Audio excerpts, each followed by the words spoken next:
We are paid, that's all. We are God.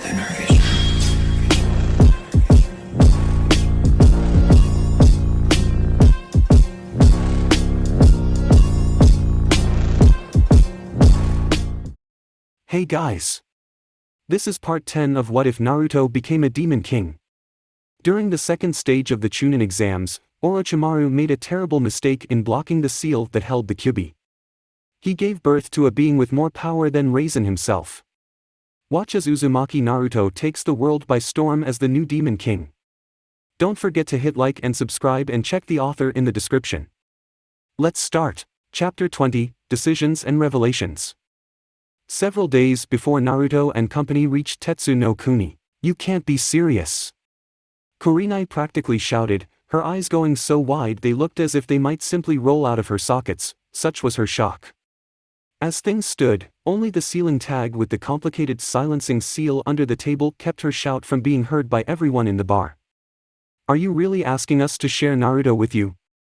Why would you even ask something like that? Kyuubi frowned, not quite seeing what the problem was. Sure, most human relationships tended to be monogamous, but, as had been proven when the council wanted to use Naruto as breeding stock, they did have some cases in which a human might marry multiple women. She opened her mouth to ask what Kurenai's problem was when said woman stood up and slammed her hands on the table. The chair under her scooted several inches back and almost tipped onto the floor. While no one actually heard the act, everyone saw it and their eyes couldn't help but be drawn towards the conflict. The fact that no one could hear anything being said or done there only added confusion to the scene. Did Naruto put you up to this? Asked Kurenai, anger suddenly appearing in her eyes. He did, didn't he? And here I thought he was a decent human being. I guess I was wrong, he's just like every other ma. If you finish that sentence I will rip out your tongue. Kyuubi threatened with a snarl, as she too slammed her hands on the table and stood up so she could get face to face with Kurenai. The chair behind her did tip over, spilling to the floor as the red-haired beauty's beautiful red lips peeled back to show off incredibly sharp canines. Speak ill of my mate again and I will ensure that you won't be able to use that treasonous mouth anymore. Kurenai reeled back in not only shock, but also fear. She had never heard the young woman use such a tone before. It was not only a lot deeper, but sounded more guttural and had an unusual amount of killing intent behind it. Only a hard-earned sense of spatial awareness allowed her to find her seat and sit down, her body beginning to shake in unknown fear. Apparently satisfied that she had scared the woman into submission, Kyuubi nodded her head and sat down as well. Her voice also went back to normal. Take heed of my words, Kurenai-san, for I will not give a second warning. I will not have you speak ill of my mate. Now, you will stay in your seat, shut up, and listen to me. Is that clear? Kyuubi gave Kurenai a pointed look, punctuating her last three words. Still reeling from the shock of what just happened, Kurenai was only able to nod. Good, Kyuubi smiled, seemingly pleased before her tone took on a more business-like quality. First things first then. Since you seemed so adamant on laying the blame for my proposal on Naruto's. Naruto, she hastily corrected herself. Thankfully, the two women seemed to be in far too much shock to notice her small slip-up. I believe I should inform you that the idea for Naruto to have more than one mate was not his, it was mine. Wait! Anko shouted suddenly, breaking out of her own measure of shock. She received an annoyed glare from Kyuubi at interrupting, but managed to keep from doing anything more than feeling a mild shudder run down her body as she continued. What do you mean this was your idea? Why would you not only allow your mate to have more than one girlfriend, but also suggest it? My reasons for this are my own, Kyuubi determined with an even more point glare and a burst of brief but intense killing intent. Anko shrank back and the red head almost smiled. Killing intent from a demon was far more potent than anything a human could unleash. And I won't tell either of you unless it becomes necessary. Suffice to say, I have many reasons for suggesting this. Second, neither of you will inform Naruto of this conversation. While we talked this over and he agreed with me, I didn't tell him that I would be having this conversation with you too. If he finds out that I suggested this before he had a chance to speak with either of you, he will not be very pleased with me. That was something of an understatement. While Naruto had never said anything about this, he had mentioned that he would be talking to the girls they had decided would be allowed to enter the fold, so to speak. Kyuubi knew that while Naruto had never mentioned it, that he wanted to be the one to talk to them and ease them into the idea of becoming a part of what was essentially a harem. So yes, he was going to be pretty mad if he found out. Of course, he would only stay mad for a little while. Much as Naruto may try to deny it, he could never stay angry at Kyuubi for too long. Despite being a demon, the one thing that had not really changed was his kindness. His personality had just gotten some more sarcastic and sadistic add-ons recently. Nothing too serious, just a "I won't be taking any shit from you people anymore" kind of changes. In Kyuubi's opinion, that was a good thing. Then why are you telling us? Asked Kurenai, seemingly much calmer than a few seconds ago.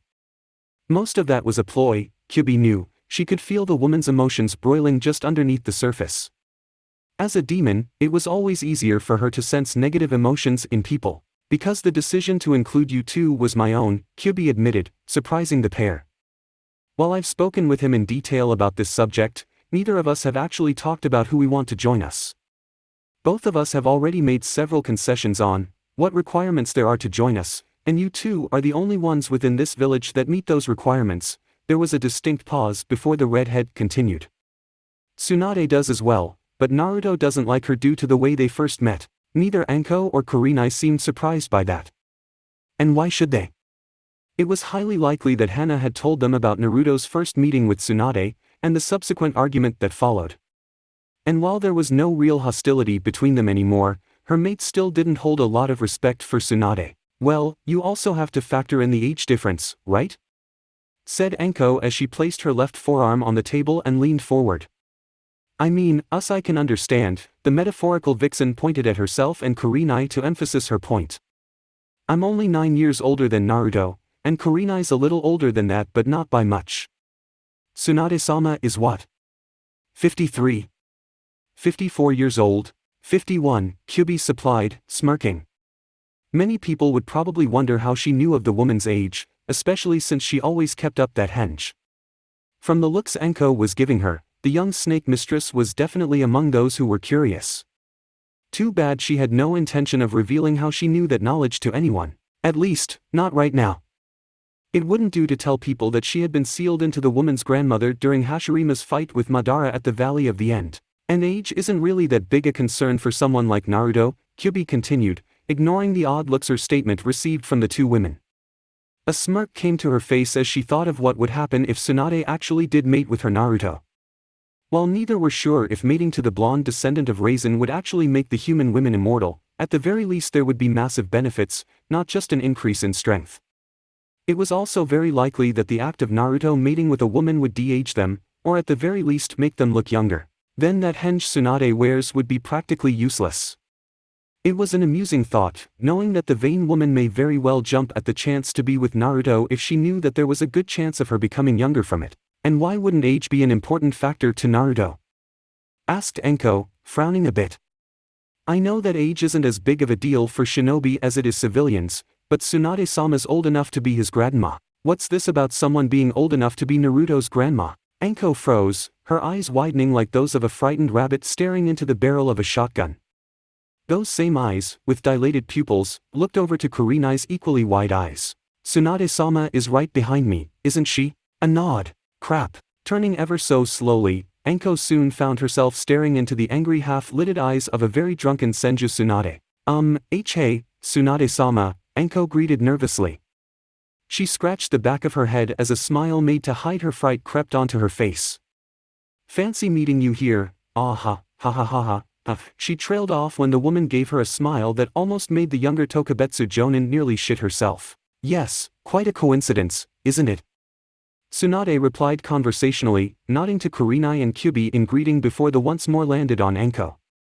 Now what's this about me being old enough to be Naruto's grandma? Anko began sweating as Tsunade leaned forward with a pleasant smile on her face, one that promised immeasurable amounts of pain to Anko whether or not she got all of the questions Tsunade posed to her right. Anko wished she could bolt. Unfortunately, Tsunade was not the strongest kunoichi in Konoha for nothing.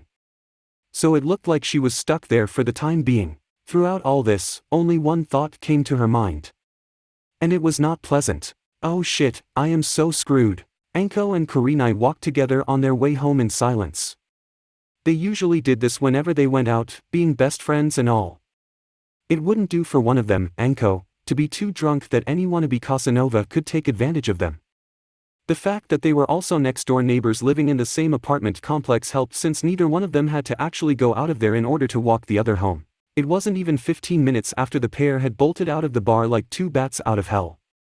Given that an enraged Tsunade had nearly destroyed the table they were sitting at in her drunken rage, and likely would have had it not been for Kit holding the woman back, all three had been surprised at the woman's strength. They thought she was a civilian, even Tsunade. They felt it would be best if they beat a hasty retreat. Sometimes a tactical withdrawal is the best method for avoiding an unfortunate end. Neither of them had realized how late it was. The sun had set some time ago, leaving only a dark blue, almost black sky with a sparse twinkling of stars and the light of the full moon smattering the sky like a master painter's canvas. Their feet walked the well-maintained road back to their apartment, neither one talking for the time being. Both were content to let the silence build for now, their minds locked onto their own thoughts of the proposal Kit had given them just half an hour ago. It would be very inefficient to say that both were stunned. Shocked might be a good word, but even that would not be enough to convey the depths of their feelings on the matter. Neither one of them really knew what to think. It was surprising enough that they would have someone with enough balls to ask them to join a harem. The fact that it was a woman, and that said woman was the one who actually came up with the idea, was, for lack of a better word, stupefying. Kurenai, Anko knew, found the entire situation especially appalling. While Anko was not the slut everyone made her out to be, she was a lot more open-minded than her straight-laced friend. Kurenai would never even have sex with a man unless they were married. She may be convinced to let that rule slide if they were engaged, but even that was only after the male in question had committed himself to her. For someone like her raven-haired friend, the idea of sharing a man with multiple women was deplorable and demeaning on the women in question. As for herself, Anko was having her own internal debate. However, it was more a matter of expressing her already confirmed decision out loud than actually coming to a decision. She just hoped her friend would be accepting of her decision, or at least tolerant of it. "I'm going to do it." Kurenai turned to her friend, shocked. She didn't need to be a genius to know what her friend was talking about. "Why?" she asked, her voice sounding as confused as it was angry. "Why would you allow yourself to be?" "Don't, Nai-chan," Anko interrupted the woman before a tirade began, her head shaking back and forth. "Just don't. I know what you want to say, and I know what you think of this, but I feel differently on the matter." Kurenai frowned. She looked tempted to say something, but remained silent out of respect for her friend. She would at least listen to Anko's thoughts before sharing her own. "You know me, Nai-chan," Anko continued in a soft, almost sad voice. "Probably better than anyone. You know how I'm treated by a majority of the male population, even many of the ninja in this village dislike me because of that bastard." There was no need to elaborate. Kurenai knew very well who that bastard was. Even in death, Orochimaru's stain haunted Anko like a wraith, tainting her in the eyes of the village. "Go on," Kurenai pressed. Anko sighed. "No guy's going to want a meaningful relationship with someone like me. Most of the men treat me worse than a piece of meat.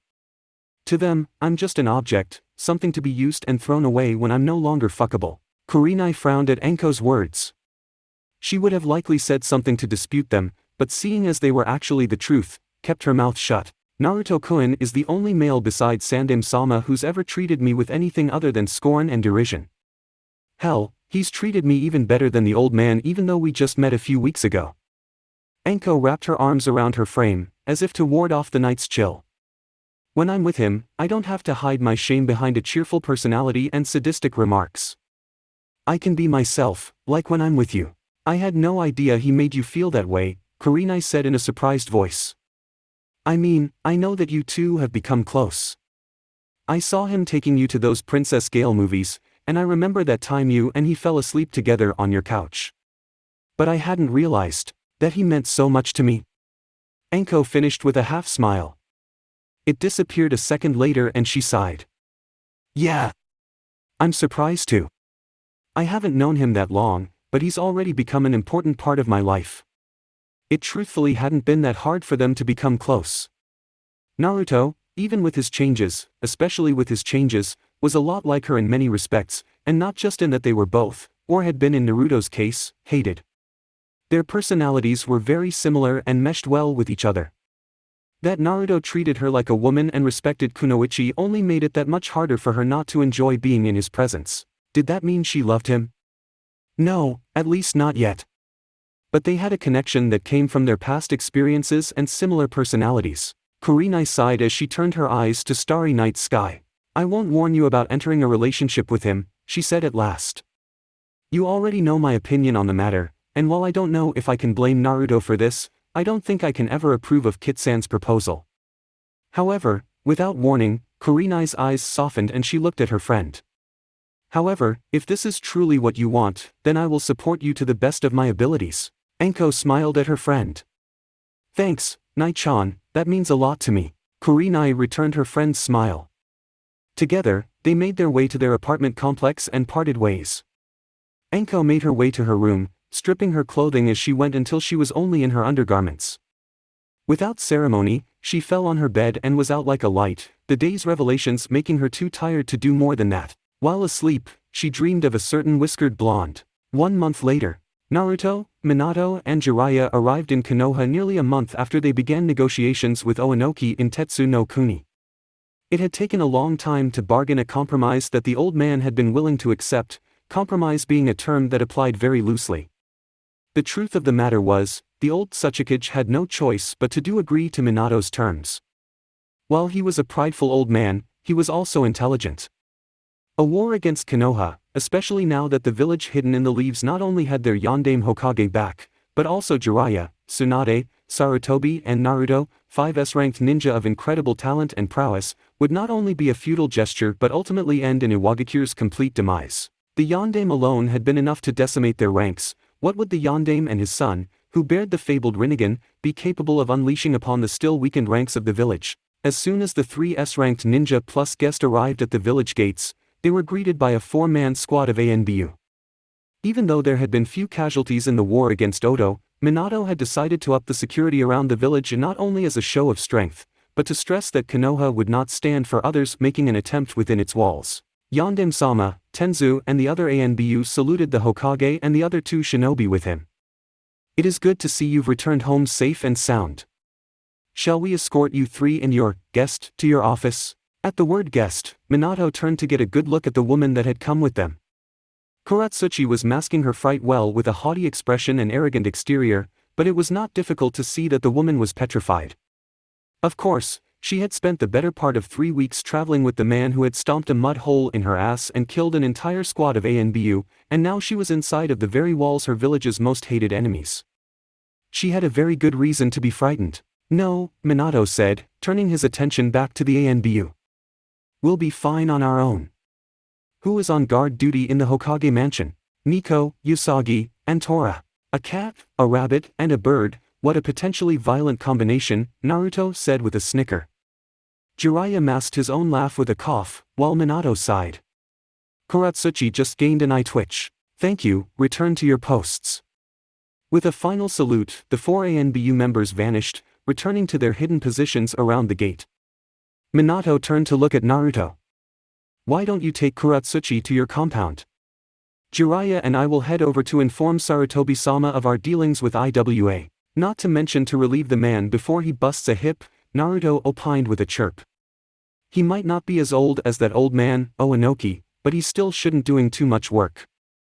Once more Jiraiya began coughing to hide his mirth. Even Kuratsuchi seemed to smirk at the blonde's crass way of speaking about authority figures, though her eye did twitch when he mentioned her grandfather, only she could call him old.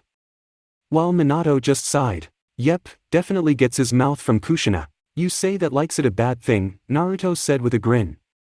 And Kit-chan happens to like my mouth. I'm told it's quite talented, especially this one thing I do with my tongue. Okay, enough of that. Minato said, forcing his reddened cheeks to go down before people noticed. Jiraiya guffawed at his student, who cast an ineffectual glare at him. When that didn't work, he just turned away and mumbled, go escort her to where she'll be living. Jiraiya-sensei, let's go. Naruto watched the pair leave with a grin on his face. He truly enjoyed teasing others on their insecurity. Why he hadn't noticed how fun it could be before he would never know. Turning to his companion, Naruto watched as Kuratsuchi caught his eyes. Her smirk vanished and she jutted her chin out in defiance. Only someone with incredible skills in observing the subtle differences in a person's demeanor would notice the fear in her eyes. Naruto was not that skilled yet, but he could smell the fear she was leaking with his enhanced senses, so it was a moot point. Come on, we should get going. I don't want to stand here looking like a lemon. Also, you may want to get rid of your headband while we talk through Konoha. I doubt you'd want to attract any unwanted attention. Kuratsuchi huffed. First you seal off my chakra, then you put that damn seal on me, then make me change into something a civilian would wear, and now you want me to take off my headband? How much humiliation can you make me suffer through? Despite her protesting words, she did do as told. Kuratsuchi wasn't stupid. People in Konoha hated people from IWA as much as IWA hated Konoha. It was just the way things were, and parading the fact that she was from Iwagakure to the people of Konoha would leave her in an even more vulnerable position than she already was. It's your own damn fault, Naruto replied in a casual tone that pissed Kuratsuchi off. He began walking away as the young woman pocketed her headband, forcing the pink-eyed Kunoichi to run to catch up. She looked at him with an indignant expression, but he just continued talking. Actually, I suppose I should say it's your grandfather's fault. After all, he was the one who sent you on that suicide mission. Kuratsuchi looked away from the blonde. How were they to know that Naruto had the Rinnegan? Or that he had been the one to kill Orochimaru? Information on just what had occurred during the invasion had been sketchy at best, and the one spy they had within Konoha had been in no position to gain that kind of knowledge. Still, it wasn't like she could deny his words, so Kuratsuchi kept silent as they walked through the village. Deciding to use her time wisely, the Iwagakure Jonin began taking in the sights of Konoha, turning her head this way and that. It had been a long time since anyone from her village had ever visited the famous village hidden in the leaves. In fact, the last person to visit had been Oinoki before the First Great Shinobi War. Her actions didn't go unnoticed by Naruto, who decided to make conversation by commenting on them. So what do you think of our humble village? Kuratsuchi snorted. Humble isn't the word I would use. Look at this place. She made a sweeping gesture as if to take in the whole of Konoha. You guys have it so good here, too good. No poverty, no food shortages, everyone's just walking around without a care in the world. You tree huggers just love lording your superiority over others. You think having a better looking village makes you better than us? Well, it doesn't. Naruto watched, amused as the woman ranted and raved to him. She drew several curious stares, and a few disgruntled ones who heard her topic of conversation, but aside from that she was ignored in favor of the blonde. Said man ignored the stares he was getting from the general populace. He didn't care how they looked at him or what they thought of him, and while it would be beneficial for him to play up their sycophancy towards his father, it wasn't really Naruto's style. I think you're forgetting the amount of effort that went into making Konoha what it is today, Naruto responded lightly, his tone the kind one might use when talking about what they were having for dinner that evening. This city was built upon the foundations set down by Senju Hashirama, the greatest shinobi of his time. The forests that surrounds us was said to have been given birth by his own hands as a gift to his people. Together with his brother, he built Konoha into the greatest village in the world. There was a disgruntled look on Kuratsuchi's face when he mentioned Konoha being the greatest village in the world. But due to her fear of Naruto, she did not actually say anything to refute it. However, it's not like we don't have our problems. Konoha has its own red light district, and it's just as bad and poverty-stricken as any other area of its kind in any other city. Crime runs rampant there, and the amount of drug dealing and prostitution that could be found in that area is gratuitous. We're just better at minimalizing those areas than your village is. Unlike IWA, Konoha actually allows those hiring it to come into the village for more than just the Chunin Exams, so having an aesthetically pleasing village is something of a must. How do you know so much about IWA? Asked Kuratsuchi, randomly changing the topic, though whether that was from annoyance or curiosity the blonde could not determine. Did you get that from reading my mind too? It's not like that's not common knowledge, Naruto's voice held a tinge of amusement. Everyone who knows about the 5 great nations, knows that Iwagakure doesn't allow any of their clientele minus the daimyo to enter their village. It's at least half the reason you guys can't get as much work. Kuratsuchi grit her teeth at the jab on her village, but remained silent. Truthfully, she agreed with him, but opening the village to foreigners was not an option. With how weak their village still was, allowing people they didn't know and didn't trust to enter their village was asking for trouble. And the last thing they needed was for more of their shinobi to die, or God help them their infrastructure to collapse because they got careless. And no, I didn't need to pull that little bit of information out of your mind. Just the stuff about your village's infrastructure, its hierarchy, the number of shinobi you possess. Naruto trailed off, almost grinning when he saw the look of pale fear on the woman's face. Yeah, so you probably shouldn't try searching for any weaknesses in my village's infrastructure. You not only won't find them, but it would be a damn shame if I had to use all the information I stole from that pretty little head of yours to destroy IWA. Why, you would be breaking the treaty. Kuratsuchi tried, only to be cut off with a laugh. I wouldn't be breaking the treaty if you were the one trying to find a weakness to my village that you could send to the old coot on Iwa's throne for him to exploit, now would I? Kuratsuchi quickly turned her head to look away, causing Naruto's smile to widen.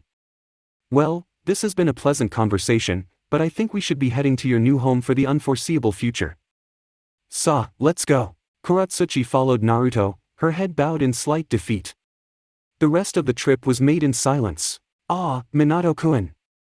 Sarutobi said as the man in question appeared from behind the office doors, followed quickly by Jiraiya. I take it the negotiations went well? They did, Minato said with a small smile of satisfaction. It was the closest he would ever come to a smirk. They went exactly how we expected them to. Oanoki acted just like you told me he would. Sarutobi nodded in agreement as he stood up from the Kage's chair and allowed Minato to occupy it while he went over to the small couch located near the images of the 4 Hokages. He sat down heavily and reached into his robes for his pipe.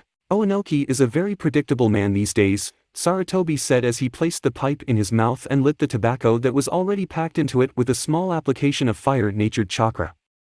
And when you get to know someone as well as I know Oanoki, that predictability can become a hazard, especially when the person who knows your habits best just happens to be your enemy. You and Oanoki were rivals during the First and Second Great Wars, weren't you? We were indeed. Sarutobi leaned back on the couch and took a deep puff of smoke. He released it in a small cloud over his head, the white substance creating a thin stream of haze before dissipating. Oanoki and I fought many times over the course of our lives. He is the oldest living shinobi in the world and the only man to have fought against Uchiha Madara and still live. He's wily, but stubborn to a fault, and approaches many of his problems in a predictable manner once you understand his use of subterfuge. With a nod of acknowledgement towards the older man's words, Minato said, well, we got what we wanted out this. Iwagakure won't be able to risk attacking us now. Your idea to disguise our true demands by giving the Tsushigakure an outrageous list of demands worked perfectly. I don't even think he realized he was being played until after he had already signed the treaty. And by then it was too late, Jiraiya added with a grin. So how has Konoha been in my absence? Asked Minato. Quiet, Sarutobi joked. Without you and Naruto-kun making waves, there has not been much in the way of excitement. The three shared a small chuckle, before the Sandaime decided to give a more thorough report. The new policy you've implemented for the Shinobi Academy has officially started. I suspect that while many of the students will drop out once we hit them with the hard truth about being a shinobi, those who do not quit will be of a lot better quality. Good, Minato said decisively. The last thing we need is for Konoha's shinobi to be nothing but cannon fodder. What about the police force? The police force is still not ready for deployment, Sarutobi commented as he watched Minato begin searching for the files on his desk. The reports of the past month are the second pile on your left. When the blonde Kage reached for the first file, the Sandaime began again. Though Hayashi-san projects that they will be ready within the next 6 months. Their ranks are beginning to fill out nicely, already 100 of our ninja are being given a position within the police force. Once the police station is built, they will be ready. Good, good. And what of the 2 elders? Koharu and Mitokado? While the elders don't seem too pleased with having their powers taken away, the seminars are proving fruitful. There was mirth in Sarutobi's voice, no doubt deriving pleasure from his 2 former teammates' plight. I believe that the knowledge we are imparting on our ninja will help curb the civilians' attempts at subverting them for their own use. And those who continue to try will be caught in the act and apprehended before they can say Hokage, Jiraiya said. I have to admit, it's a rather ingenious way of catching those few counselors who were slippery enough to use our own shinobi forces for their illegal business without us ever catching on. Taking the compliment to his plan with a smile, Minato asked about the person he was most cautious of. And what about Danzo? Quiet as a mouse, Sarutobi replied quickly, as if he knew the subject had been coming up. Knowing him, he probably did. The new training method has been officially implemented into his forces, and while still more brutal than what our ANBU go through, it is leagues better than how I suspect he was training them. Minato nodded at that, already having an idea on the kind of training Danzo put his forces through.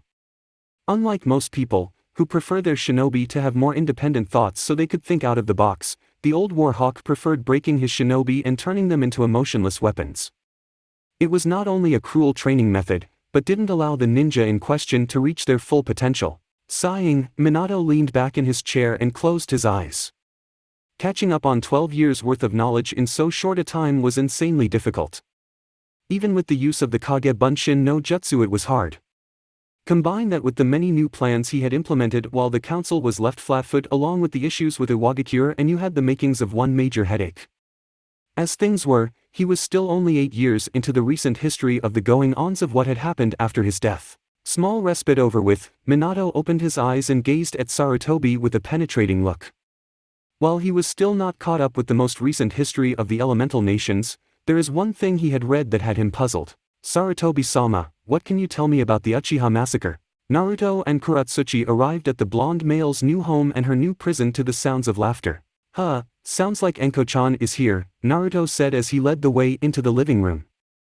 His assumption was proven correct when they saw Enko sitting on one of the couches, a bottle of sake in hand, as she told Kin and Tayuya about one of her more brutal torturing sessions. And then I acted like I was going to begin rubbing my body all over the asshole. He had actually been looking excited, right until my snakes bit him on the cock and made his entire dick shrivel like a piece of bacon that's been left in the oven for far too long. Neither Tayuya nor Kin looked particularly pleased with what they were hearing, Kin more so than Tayuya. Both had turned green and Naruto thought they might vomit at any second now. At the same time, they looked like they were about to laugh. It was clear that their amusement over some prisoner getting his just desserts was warring with their disgust at the vivid details in which Enko told her story. Sitting on a couch a few feet away from the trio of girls, Kyuubi silently read a book of some kind, her feet drawn under her rear. Occasionally, she would glance over at the trio and smiling when Enko gave a particularly disturbing piece of imagery, but she otherwise said nothing. When Naruto entered the room with his new housemate, she was the first one to notice his presence. "Welcome back, Naruto-sama," the red-haired demoness greeted as she used a book holder to keep her place and closed the book shut with a snap. She set it aside, stood up, and walked over to Naruto before giving him a kiss that had all 4 other females in the room blushing. When she pulled back, making extra sure to dip her tongue into his mouth to grab the saliva that connected their mouths, she grinned. "Did you have a prosperous trip?" Naruto almost shook his head at Kyuubi's not-so-subtle reminder of who the woman of this house was.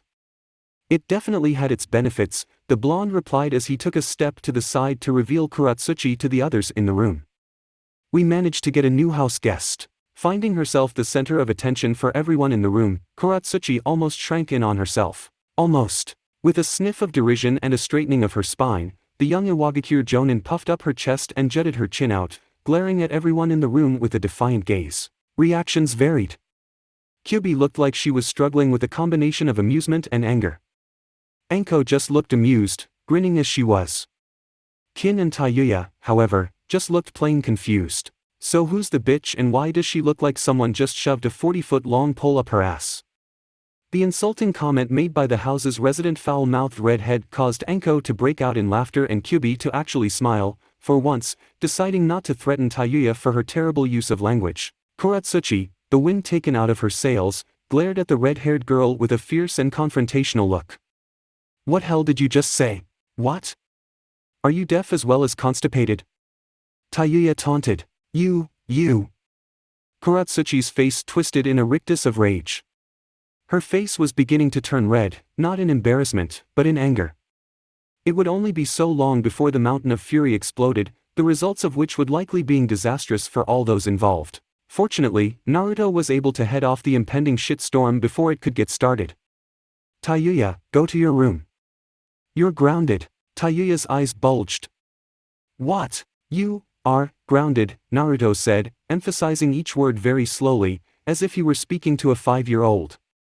"You will go to your room and stay in there until I decide you can come out." Tayuya grumbled, the blonde's enhanced ears picked up the redhead's swearing as she stomped out of the room. As the girl's loud footsteps began receding, Naruto added something else as an afterthought. "Oh, and Kin can't go in and keep you company." Kin blushed a pretty shade of red before fleeing the scene, while Tayuya's expletives became even louder. Naruto just chuckled as he watched the raven-haired girl scurry from the room.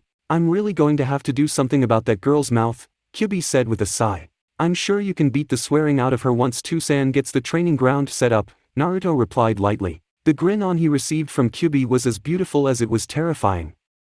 Kuratsuchi seemed to think so too, because the moment it sprang into existence on the woman's face, she instinctively shrunk back so as not to be the recipient of it. Of course, like a predator attracted to movement, Kuratsuchi's action caused Kyuubi to turn her gaze to her. Kuratsuchi froze as the red-haired beauty's brilliant crimson orbs pierced her own pink ones. Kyuubi's eyes always had a way of making others feel naked and vulnerable around her, and the Iwagakure Jonin was no different. She stood stock still as the enviously perfect woman gazed upon her with a look one might have when eyeing a piece of meat. So this is the one that tried to kill you? Asked Kyuubi. Kuratsuchi's form went stiff, but she ignored that and turned to Naruto. Naruto shrugged. The only one not sleeping 6 feet under anyways. Kuratsuchi bristled at the casual way he mentioned killing her comrades. Still, there was little she could do, and expressing that displeasure in any way, shape or form would not be conducive to her continued health. She kept silent. Kyuubi nodded. She gazed at the woman for several seconds longer, watching in satisfaction as Kuratsuchi squirmed uncomfortably. Eventually, she smiled. Well, why don't I show our new guest to her room? The way she emphasized room did not bode well for Kuratsuchi, who shuddered noticeably at the word room. Come along, Kuratsuchi, Kyuubi said as she began walking away. Follow me as I show you to your room and enlighten you about the rules of this house. With one final shudder, Kuratsuchi followed Kyuubi, leaving Naruto and Anko alone. So how have you been, Anko-chan? Asked Naruto as he turned his gaze away from the hallway Kyuubi and Kuratsuchi had just left to look at the only woman to have not left the room. Anko, suddenly feeling very shy and unsure of herself, seemed to find far more interest in the strange pattern her foot was making in the carpet. I've been alright, she said lowly, and were it not for Naruto's enhanced hearing, he might not have heard it at all. While there hasn't been a whole lot happening since you left, there were a few exciting moments. Then as an added mumble in an even lower voice, added, some moments were more exciting than others. Naruto tilted his head at the odd comment, but didn't say anything as he studied the woman before him. It was a remarkable contrast from the way she usually reacted. Anko was rarely ever anything but loud, enthusiastic, and slight sarcastic with a side of sadism that any demon would find appealing. There were moments when that changed, where she was gentle, caring and had a much softer demeanor, usually when they were alone. But this was a marked difference from both of those personalities that he was used to. It reminded him of the time she woke up in his room after giving him her first kiss and crying her eyes out. Naruto bent over slightly so he could stare into a pair of steel gray eyes that refused to meet his own. Are you okay? Oh, of course, Anko said, jerking her head back up. I've never been better, just thinking is all. Ah ha ha ha, ha, ha, ha. Her laughter started out loud, but quickly trailed off after a few seconds. She sighed and her shoulders seemed to slump slightly. I guess you could say I'm a little nervous, she admitted. As she spoke, her left arm reached out and her hand grabbed her right arm at the elbow, where she began to unconsciously rub the appendage up and down. Nervous? Naruto's face adopted an expression of general confusion. Nervous about what? About something I wanted to ask you. Anko hesitated. She seemed to be teetering on the edge of saying something that was, apparently important, and bolting for the door as quickly as she could. She looked almost like a caged animal of some kind. Or perhaps an animal that was about to be caged but didn't want to would be a more accurate depiction. You don't have to feel nervous when talking to me, Anko-chan, Naruto spoke up reassuringly. I've never laughed at anything you've said, unless it was meant to be funny, never told you off for any reason and I won't do so now. So tell me what's bothering you, please. Anko nodded at his words. They were all true. Naruto had never treated her in any manner other than respect. When around him she could be herself without reservations or worries, she didn't have to put up the facade of barely constrained violence that she used to keep others away. She didn't have to protect herself around him. She took a deep breath, her cheeks gaining a red tint. Wudo electagunade twithm. Naruto blinked. I'm sorry, what did you say? Anko blushed, no doubt realizing she had spoken so fast that Naruto likely hadn't understood a word she had just said. She would be right, too. She started, then shook her head. Taking a deep breath, Anko started over, using a much slower voice. Would you like to go on a date with me? Anko felt a second of uncertainty when Naruto stood there, staring at her with a slightly befuddled expression as if he had not heard a word she had spoke. The moment didn't last, however, when a glint of understanding entered the blonde's eye. He relaxed, and allowed a smile to grace his lips. "Is that all you wanted?" he asked, a surprising amount of relief in his voice. Anko looked at him suspiciously. "What did you think I wanted?" "I'm not sure." "With you one never knows," he said, tossing her a teasing wink and grin. In spite of herself, Anko grinned back. It soon faded when she realized that he had not answered her question. So, she trailed off, clearly wanting an answer but not sure how hard she should push for it. While she and Naruto had done many things together, from blowing up training grounds, much to the displeasure of the work crews whose job is to repair said training grounds, to watching movies in her apartment, she had never considered it as anything more than a meeting between friends. And while a part of it was because of the novelty of simply having a male friend, another was because Kit had staked her claim on him. Naruto smiled at her. "I would love to go on a date with you." "Really?" Anko perked up. When Naruto confirmed that, yes, he would love to go on a date with her, Anko gave him a smile that could have powered the whole of Konoha for a month. She left not long after that, but not before having Naruto promise to give her the best first date she could ever ask for. With no one left to occupy his attention in the living room, Naruto made his way to his own bedroom. Kyuubi was already there, sitting on the bed and using the head as her support to lean against as she read.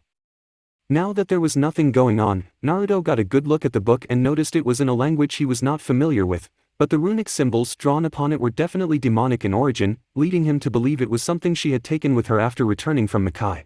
Shaking the irrelevant thought away, Naruto walked into the room, his steps light on the carpet. "Did you and Anko have a pleasant conversation?" Apparently not light enough to stop him from being noticed, however, as Kyuubi had not even taken her eyes off the book. She flipped through another page, a perennial smile on her face. "You spoke with Anko about joining us?" Naruto accused. "I did," Kyuubi replied with a shrug. There was no point in denying her involvement, he would smell her pheromones if she was lying. Not that she ever intended to lie to her mate. "Why?" asked Naruto, feeling not only put out but more than a little angry. "You knew I was going to speak with her myself. Why would you go behind my back like this?" Kyuubi hid her wince well as she closed the book and set it down. His accusations hurt, but she didn't let him onto that, instead choosing to address him in a mild manner. "I don't think I went behind your back, Naruto-sama. I know you wanted to speak with her, but I felt it would be better if she heard it from me." A look of confusion crossed his face, breaking through the stern expression for a brief second.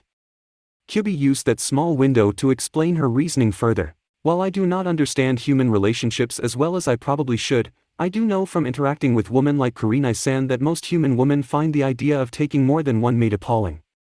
Kyuubi paused for a moment, collecting her thoughts. "Their reasons are very different from the reasons I might find being in a harem appalling. Where mine would be because of pride, Kurenai's is because of her belief that being with a man who has taken multiple lovers is degrading to the women involved. I myself don't necessarily understand that, but I do know that the idea of being a part of a harem does not sit well with her. That being said, I thought it might avoid a potential blow-up if I'm the one who spoke with any potential harem members." Naruto sighed, he hated it when Kyuubi used logic on him. When combined with the look she was giving him, any anger he tried to dredge up just went away. "Next time, please talk to me before you decide to do something like this," he said, running a hand through his hair in a tired manner. "Of course, Naruto-sama," Kyuubi replied with a smile. "I promise, from now on I'll talk to you first." "Thanks." Naruto began moving again, reaching the bed with long strides. As he did, Naruto shed his clothing, dropping them on the floor before he reached the bed. He pulled back the covers and climbed in, Kyuubi sliding down the bed as she did. By the time Naruto was laying down, the redhead had firmly implanted herself into his side, her naked body pressing against him in the most pleasurable of ways. "Do you really find the idea of being in a harem appalling?" asked Naruto. Kyuubi lifted her head, confusion flitting across her gaze before she remembered what she had said during her reasoning of why she had talked to Anko and not him. "It's not so much that I find being in a harem appalling, and more along the lines of the fact that the last time I was in a harem, I had been treated like dirt." Kyuubi's eyes were open as she spoke, laying her head on Naruto's chest and listening to the rhythmic pumping of his heart. She watched as one of her fingers drew absent circles along the blonde's well-defined left pectoral. As I said before, I had been the 15th wife of one of the Kitsune clan's more powerful members. After I had done my duty to the clan, I was tossed aside and ignored. It didn't help matters that when I came back from my foray into the human world with 9 tails, that my husband actually did try to take me as a mate. She heard Naruto's growl and smiled. I showed him why he shouldn't mess with me, so you don't need to worry about that. However, his actions did leave a bitter taste in my mouth towards harems. Even though I suggested it to you, I'm still not very comfortable with it. Kyuubi sighed as she closed her eyes. She hated admitting to weakness, but at the same time, it felt good to let someone know of her feelings. I guess a part of me is still afraid of being thrown aside. Before she knew what was happening, Kyuubi found herself being rolled onto her back, and not long after that a pair of lips were holding her own in a soul-searing kiss. Kyuubi felt her toes curl as stars exploded behind her head. By the time the kiss had ended, her face was lightly flushed and she was breathing much more heavily than usual. She looked up into the sky-blue eyes of her mate, whose face was mere millimeters from her own. South close their noses lightly grazed and bumped each other. South close she could feel his warm breath hitting her lips, causing her body to shudder with repressed desire. I will never throw you away, Kyuubi-hime, Naruto stated, the conviction in his voice surprising the woman in question. A hand moved up to cup her face, the blonde's thumb lightly ran over her flawless cheeks. Kyuubi purred as she leaned into the large, calloused hand while Naruto continued talking. Even though we decided on letting other women enter our family, you will always be my first. My alpha. His words brought a smile to Kyuubi's face. She leaned up ever so slightly, closing the distance between the two of them. Their lips connected again. Kyuubi's hands went from their place lying on either side of her to burying themselves in Naruto's hair. As her fingers threaded through his locks, the hand Naruto had placed on her face began to move. Slowly, it glided across her silken skin, its inexorable path brought it to the demoness left breast. A moan escaped Kyuubi's mouth, muffled by the lips that were pressed against hers. Naruto used the opening to penetrate her oral passage. As his tongue began to explore the depths of her mouth, Kyuubi began to fight back, bringing her own tongue to the fore and pushing it against her mate's. What had once been a tender moment of kisses and caresses soon became a heated battle of passion. It was moments like these that Kyuubi realized she was glad with the way things had turned out. Thinking back on it, if given the knowledge of what would happen in the future back then, she would not have changed a thing. Had none of her horrible experiences in the past happened, had she never been sealed inside of Mito and then Kushina, she would have never met this amazing man. While Naruto was having the night of his life, Namikaze Minato was beginning to wonder if he should follow in Tsunadehime's footsteps and begin taking up alcohol, if for no other reason than to stop the coming headache that threatened to split his skull. I had thought something was off about those reports the moment I read them, Minato said, rubbing his forehead in a futile attempt to ward off the coming headache. I remember Itachi when he was a child. Mikoto would often bring him over whenever she wanted to spend time with Kushina. In spite of his genius and prodigal talents in the shinobi arts, he was a very gentle kid, extremely considerate and kind-hearted, a pacifist in every sense of the word. Sarutobi mumbled in agreement, his pipe long since spent and forgotten lying on the table beside the couch. He looked tired, with bags under his eyes and a sense of regret hanging about him. Itachi-kun was always one to avoid violence whenever possible. He hated the idea of killing, and when he had no other choice, he made his kills as quick and painless as possible. I believe it was the traumatic experience of witnessing the Third Great Shinobi War and the countless deaths that followed at such a young age. No one should be forced to witness that much death at the age of 4. Minato nodded his head. I do remember that. He was at a small outlying village with his mother, wasn't he? I believe they had there in order to escape the war for a while. It was on the outer edges of Hai no Kuni, and nowhere near the borders of either Iwagakure or Kumogakure, which was why IWA decided to attack there, Jiraiya added in. The white-haired man had mostly been silent, having already known much of the information being presented to Minato and merely there to give support when needed. It was out of the way and Konoha would have never suspected IWA to attack there. They had managed to catch us flat-foot. He looked over at his revived student. Had you not unveiled the Hiraishin when you did, they would have overrun us within days. The blonde-haired Hokage acknowledged Jiraiya's point before returning to their previous topic. I was lucky to have found him. He had gotten separated from Mikoto at some point and was being attacked by several ninja. By the time I rescued him, he had gone into a state of shock. To be honest, I was always surprised at how he had managed to continue functioning in society without losing his sanity. Itachi-kun has always possessed an iron will, Sarutobi stated, the pride in his voice only overshadowed by the regret lacing his words. I remember explaining war one time to Itachi after that incident, and how horrible it was. Husbands die, never to return to their wives and children. Sons and daughters are taken before their time.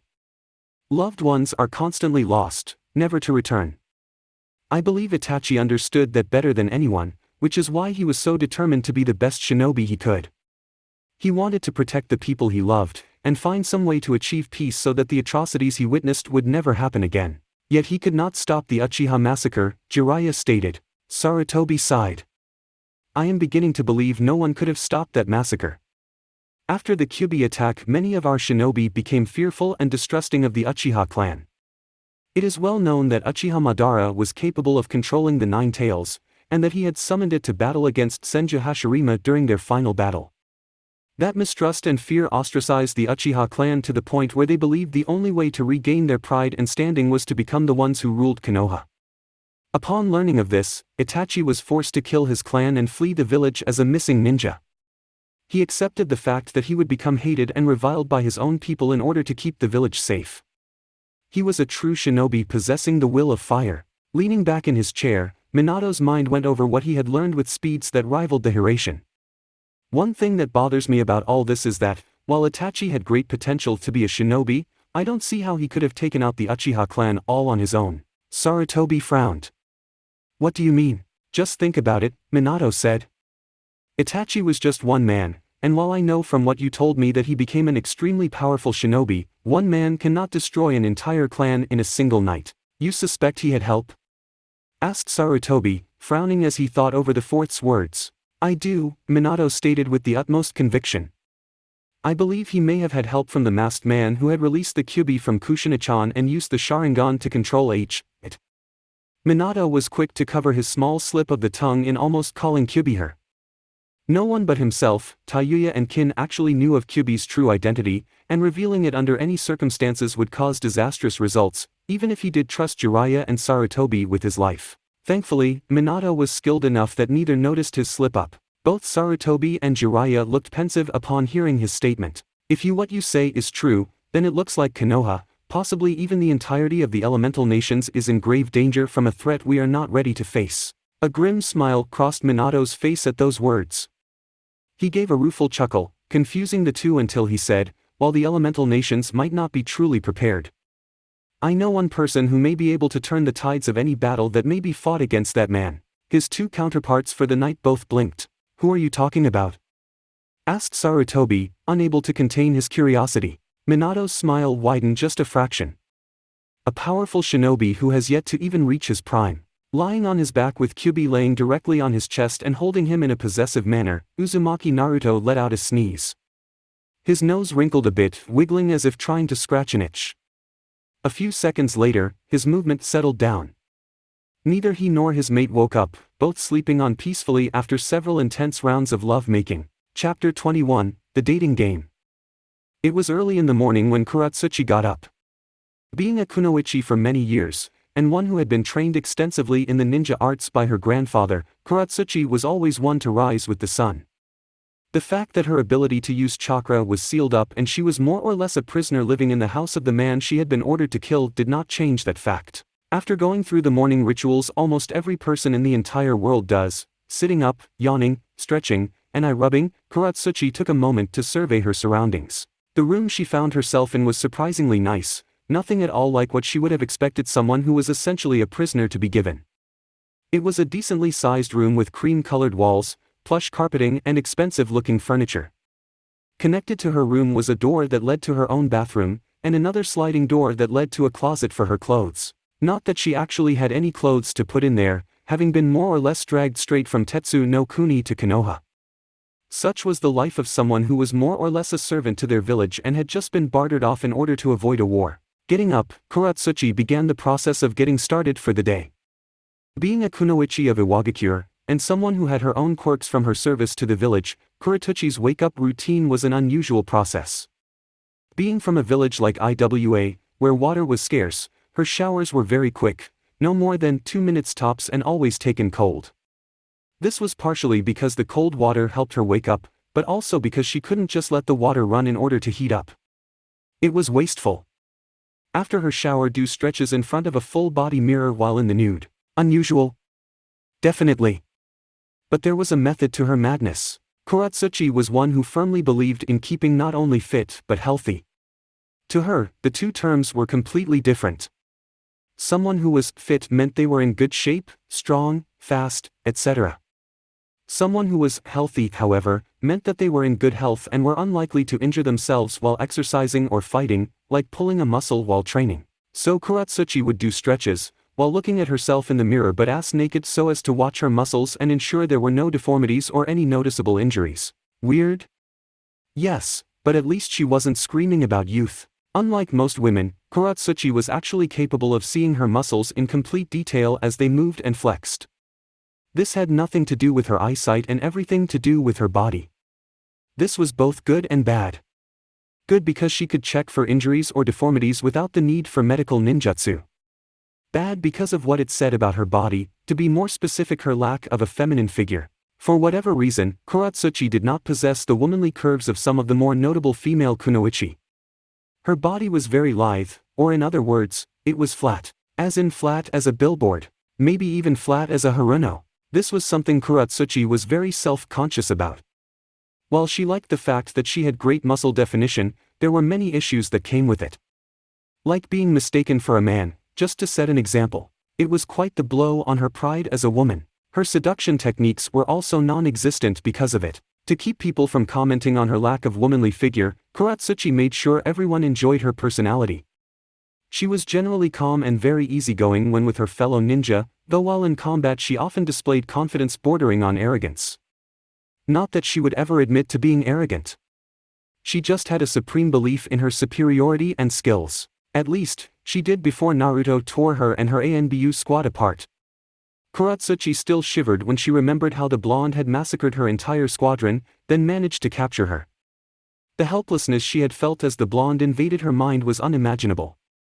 It had been much like watching a movie. She had seen images and information flashing through her mind, knowledge on every little dirty secret IWA possessed, information on their shinobi forces, infrastructure and more. Everything that she knew about her home village, Naruto now knew as well. More than his display of power, it was that feeling of helplessness as she watched the blonde literally tear all the information about her home from her mind that caused her to fear the blonde. Of course, she would not show him her fear. She may be a prisoner, and he may scare the shit out of her, but she still had her pride as a kunoichi of Iwagakure, and no blonde with a pair of freaky eyes was going to take that away. As her stretches continued, her eyes were once again drawn to the seals that had been drawn onto her flesh.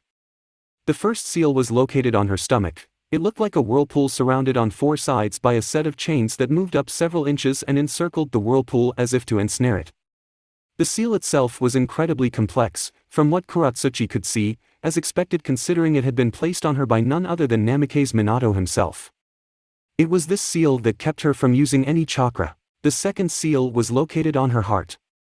It contained a much more jagged appearance, where the seal located directly over her chakra core was filled with flowing lines and intricate symbols around the whirlpool. The seal on chest was all sharp creases and points. It looked like a spiked plant of some kind, a bunch of jagged branches growing out from her heart in a chaotic manner. While the other seal was an issue for her, it was this seal that ensured her grandfather's continued subservience. While it burned her up to think about how she was being used to force her village to follow along with the damn tree hugger's demands, Kuratsuchi did her best to ignore the general feeling of hate, as well as the two seals located on her body. She'd had a month already to grow accustomed to doing just that, so it wasn't hard. As Kuratsuchi continued her stretches, she never heard the door open. "What the fuck are you doing, cunt?" Kuratsuchi's eyes widened. With enviable speed she spun around and dropped into a defensive stance, ready for whatever the person speaking could throw at her. She blinked several times in surprise when she saw that it was just the foul-mouthed redhead from before. Tayuya, she remembered Naruto calling her. "What the hell are you doing in here?" hissed Kuratsuchi. The girl had not made a good impression on her last night, not that it had been hard to leave a bad impression. With how pissed off she had been with the whole situation, Tayuya's foul-mouthed insults had merely been the tipping point that sent her over the edge. I think I should be the one asking you that, Tayuya said with a smirk, hands moving to her hips. But I can see what you were doing just fine. Tell me, do you enjoy looking at yourself in the mirror while butt-ass naked? Does it turn you on? Washboard, Kuratsuchi seethed at that last comment. How dare this little bitch call her that? Just because she wasn't as curvy as this red-haired skank didn't give her the right to insult her lack of chest. It was while she was in the throes of her anger that the rest of Tayuya's words began penetrating her brain. After several seconds her mind cleared and she looked down. Then she looked back up at Tayuya. Amused brown eyes met frightened pink. Kuratsuchi screamed, "Kia!" With due haste, the Jonin of Iwagakure turned prisoner of Konohagakure ran screaming into the large closet, slamming the door shut behind her. She leaned her back against the door, her breathing heavy and her face flush with embarrassment. It was one thing to do your stretches while in the nude in the comfort and sanctity of your own home, alone. But to have someone just walk in on you like that was utterly humiliating. Kuratsuchi was now cursing herself for continuing through with her routine even though she was no longer living in her decent-sized apartment in Iwagakure. Granted, she hadn't known someone would actually have the audacity to walk into her room unannounced, but considering she was a prisoner maybe she should have. "Hey bitch!" Kuratsuchi grit her teeth at the girl's way of addressing her, but didn't get a chance to snap back. "I hope you have some clothing in there, it's going to be difficult for you to come back out." "It wouldn't be difficult for me if you would just leave," Kuratsuchi shouted from behind her closet door. As she shouted another thought occurred to her. Just why the hell did you come into my room anyways? And haven't you heard of knocking? "Knocking is for chumps," came the response, causing the young Iwa Jonin's right eye to gain a dangerous twitch. Oh, if only she had her jutsu, that bitch would have so had her breasts melted off by now. "And I came in here to tell you're sorry, flat-chested ass, that breakfast is ready." There was some more teeth gritting by Kuratsuchi at the flat-chested comment, but the woman managed to, with a strong effort of will, shove that aside for the moment in favor of attempting to get the red head out of her hair so she could get changed. "Well, since you've just told me that breakfast is ready, why don't you get the hell out? Like that. Now where's the fun in that?" Came the amused reply from what Kuratsuchi was beginning to think of as the red-headed she-bitch. Fortunately, before the older woman's fury could mount to intolerable levels, there was a timely interruption in the form of another voice. "Tayuya, what are you still doing in here?" The voice was young. At a guess Kuratsuchi estimated that whoever was speaking now had to be somewhere around 14, maybe 15 years old.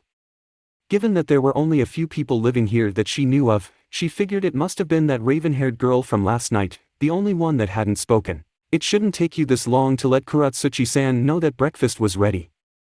There was a brief pause. "And just where is Kuratsuchi-san?" "The bitch is hiding in the closet."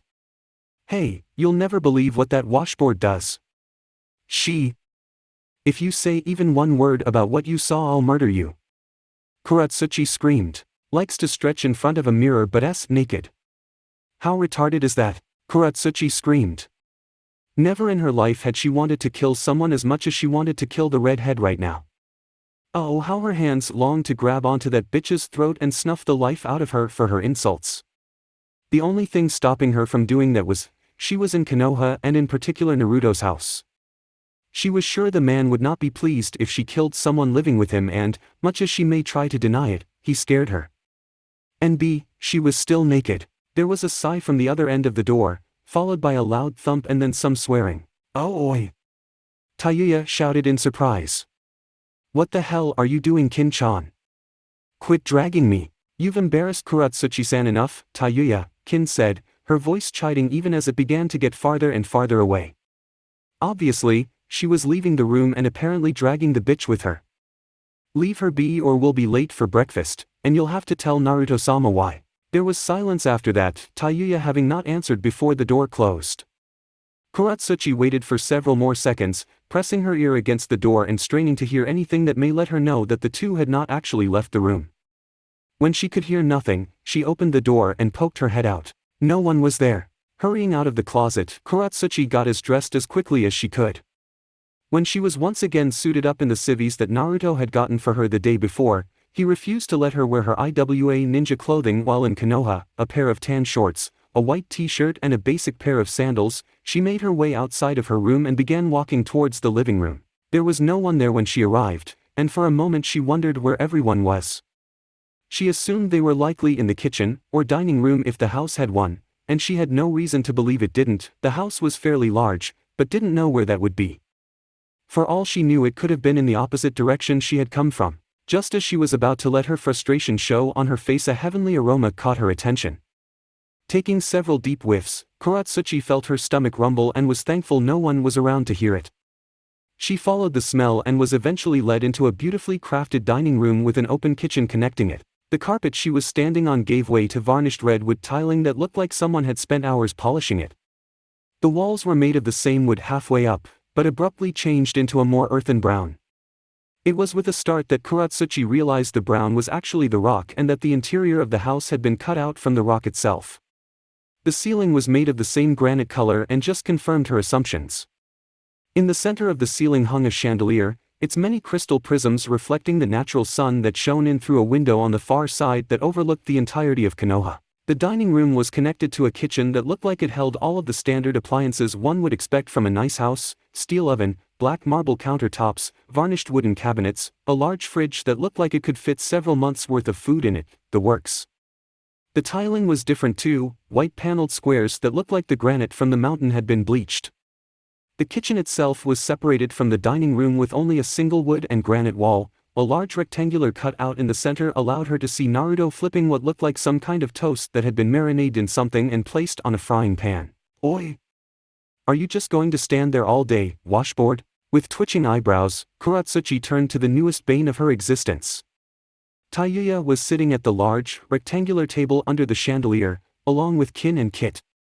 She was sitting directly next to Kin, who had a look of exasperation on her face while the foul-mouthed bitch herself looked smug. Thankfully, before Mount Kuratsuchi could erupt and begin the argument/bitch fight the pair had been getting into since they met anew, Kyuubi intervened by kicking Tayuya under the table, hard. With a yelp, the younger redhead jumped off her seat and ended up hitting her knees on the table, earning yet another cry of pain. She sent the beautiful woman a glare, but Kyuubi just smiled back. "There is to be no fighting while we're at the table," Kyuubi said mildly. "I would like to enjoy my meal in relative peace, and if either of you threaten that peace I will crack every tooth in your mouth and force you to drink ice water." While the threat itself sounded mild compared to some of the threats she gave, like, for example, castrating someone with a rusty spork and shoving their cock down their throat, both Tayuya and Kuratsuchi seemed to know of the pain this particular threat caused if committed upon them. After shivering in fear for several seconds, Tayuya sat down while Kurotusuki made to sit at the table as far away from the two redheads as possible. "And now that I can be sure no one's going to try and blow up the room, we can finally begin eating." Everyone turned to see Naruto standing by the entrance to the kitchen, a look of mild amusement on his face and a large tray being held in front of him with both hands. He soon walked in and set of the tray of the breaded dish on the table, then began serving everyone up before he sat down next to Kyuubi. "Well," he said after a few moments as he grabbed the fork and knife that had been set near his own plate. "Don't stand on ceremony, dig in." And with that, both he and Kyuubi began eating, Tayuya and Kin following soon after. For a moment, Kuratsuchi simply stared at the food on her plate. She had never seen such a dish before and didn't know what to make of it. It certainly smelled good, and if the way the two younger girls were scarfing their food down, it undoubtedly tasted good. But she was still wary. "What is it?" she asked, poking at the dish with her fork. Naruto swallowed a bite of his food before speaking up. "I'm not 100% sure, to be honest." When Kuratsuchi gave him an "are you an idiot" look, he shrugged. "I found the recipe in one of the old cookbooks in Kaikit-chan's old home." He paused and shook his head. It was so strange saying Kyuubi's falsified name while inside of his own house. But still, it wasn't like he could just tell his prisoner the truth behind his mate's existence.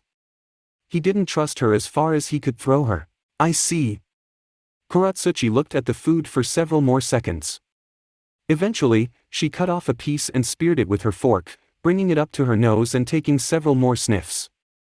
It certainly smelled good, divine even, but she still wasn't sure if she should eat it. "It's not poisonous, Flatty. I know that." Kuratsuchi scowled at Tayuya. She was unable to do more than that, however, due to the killing intent coming their way. "No fighting while eating," Kyuubi said as she ate her own meal with a regal grace that could put queens to shame.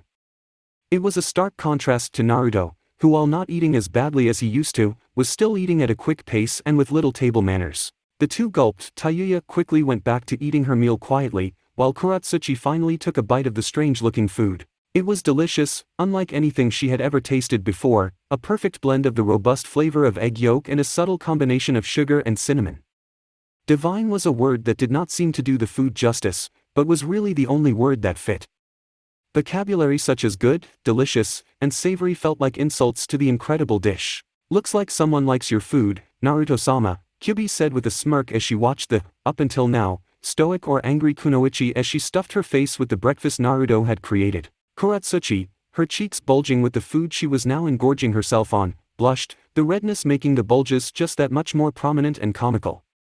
She quickly did her best to swallow everything she had already stuffed into the small orifice otherwise known as her mouth, nearly choking in the process. When she was done, she did her utmost to regain what little dignity she had, which, by the way, wasn't very much. It was okay, I suppose, she said with a haughty, derisive sniff. Better than I expected a brute like him to make. Brute? Naruto raised an eyebrow as he looked at Kyuubi with an amused glint, one which was readily returned. The pair returned their gaze to Kuratsuchi, who suddenly found herself feeling nervous under the near-identical expressions. A brute, am I? Realizing she had just insulted her captor, Kuratsuchi's mouth snapped shut with an audible click. After several seconds of tense silence, it would of course, be Tayuya who broke it. Damn, that shut the bitch up good. And with those words, Kyuubi was once more forced to threaten the two, this time adding enough killing intent that the pair literally pissed themselves. It looked like it was going to be a long day. Minato waited in silence for the noise around him to settle down. They did, and much quicker than they would have before he went to Tetsu no Kuni and negotiated with Oenoki. Of course, it was not hard to see the reason for that as half the council was now gone. He was very thankful that he had managed to get rid of the civilian council. At least to the extent that they were no longer a part of the council involved in shinobi affairs. It had been a rather smooth and sly bit of maneuvering that had allowed him to essentially kick the civilians off the council. He was very thankful that the Konoha Charter stated in no unclear terms that the civilians had no say in shinobi affairs as they were not shinobi and did not understand what went into being one. That bit of knowledge, while not lost, had been conveniently forgotten over time, and in his old age, Sarutobi had simply not been able to remember he could make use of it. Now the two councils were separated, with the shinobi side dealing strictly with shinobi affairs, and the civilian side civilian affairs. The only two branches that were allowed to mix with both sides was the Hokage, and the Council of Elders. As the noise finally died down, Minato decided it was time to speak. I take it some of you have problems with my decision. It was Shikaku who spoke up. While your decision was a sound one, I believe our problem stems from the fact that it means we'll be housing someone from Iwagakure. Even more unsettling is that the same person who tried to kill your son is going to be living with him. What's to say she won't try it again? An excellent insight, one I would expect from you. Minato acknowledged the man's words. But already taken care of. Aside from the fact that we have sealed her chakra using the Siriaishin no Hachiten, a powerful Uzumaki seal that was used by the land of Yuzu to seal the chakra of powerful criminals, we also have another seal that will stop her from trying to kill Naruto. Along with that, the seal around her heart is connected to Naruto. If he dies so does she, and if she dies so does the Tsuchikage. Shikaku's eyes lit up in understanding. I see, you're allowing her to stay with Naruto, the one person she can't kill without being killed herself. But what about Naruto? What happens if Kuratsuchi dies? Nothing, the seal only creates a one-way link between Naruto and Kuratsuchi and another link between Kuratsuchi and Oenoki, not the other way around. So if she dies, nothing will happen to Naruto, but if he dies... Minato trailed off at the end, allowing everyone else to form their own opinions. After a moment, he continued with a shrug. Anyways, that should keep Iwagakure from trying anything drastic for the moment. Shikaku conceded that point with a nod. The next list on the agenda is our alliance with Tsunigakure. As per our agreement, we are going to start helping their academy, birth of the new Demon King. In one of the many training fields Naruto could be found practicing his taijutsu. It was one of the many areas that the blonde found himself still needing work on. While his chakra control was decent, as was his control over what little Yuki he was able to channel thanks to the bracelet, his taijutsu still lacked proper form. Oh sure, it was much better now than it had been before the Chunin exams, but much of his prowess in hand-to-hand combat came from his physical abilities.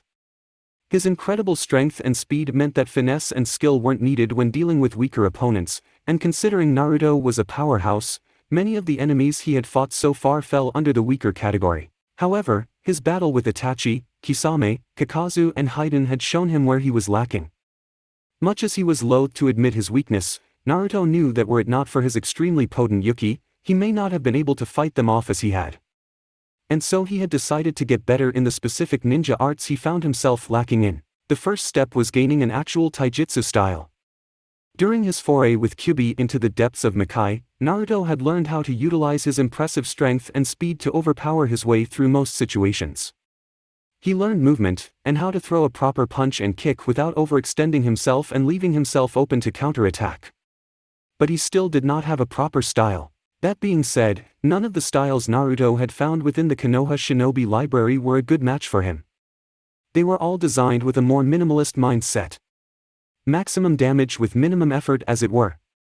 Naruto was a powerhouse, able to not only take incredible damage but give out several times more damage in return, and when combined with the speed and power he received after being turned into a demon, you had a being who simply had no need for finesse and deception. Thankfully, Kyuubi had been able to help him find a style that would suit his needs. It wasn't quite a style per se, as it had no name and there were no practitioners of the art. In fact, the term style was only used due to the fact that there was no other way to truly describe the type of combat he was learning. The stance he used was wide, much wider than what would be traditionally used by most shinobi.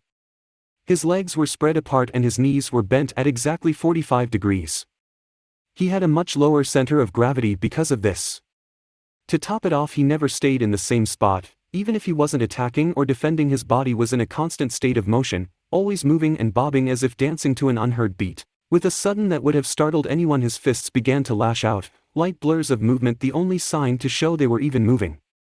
One hand would always be pulled back into his torso, while the other would extend sometimes into a full punch complete with corkscrewing motions, and at others it would be a quick jab meant to startle opponents and knock them off balance and open them up for more powerful attacks.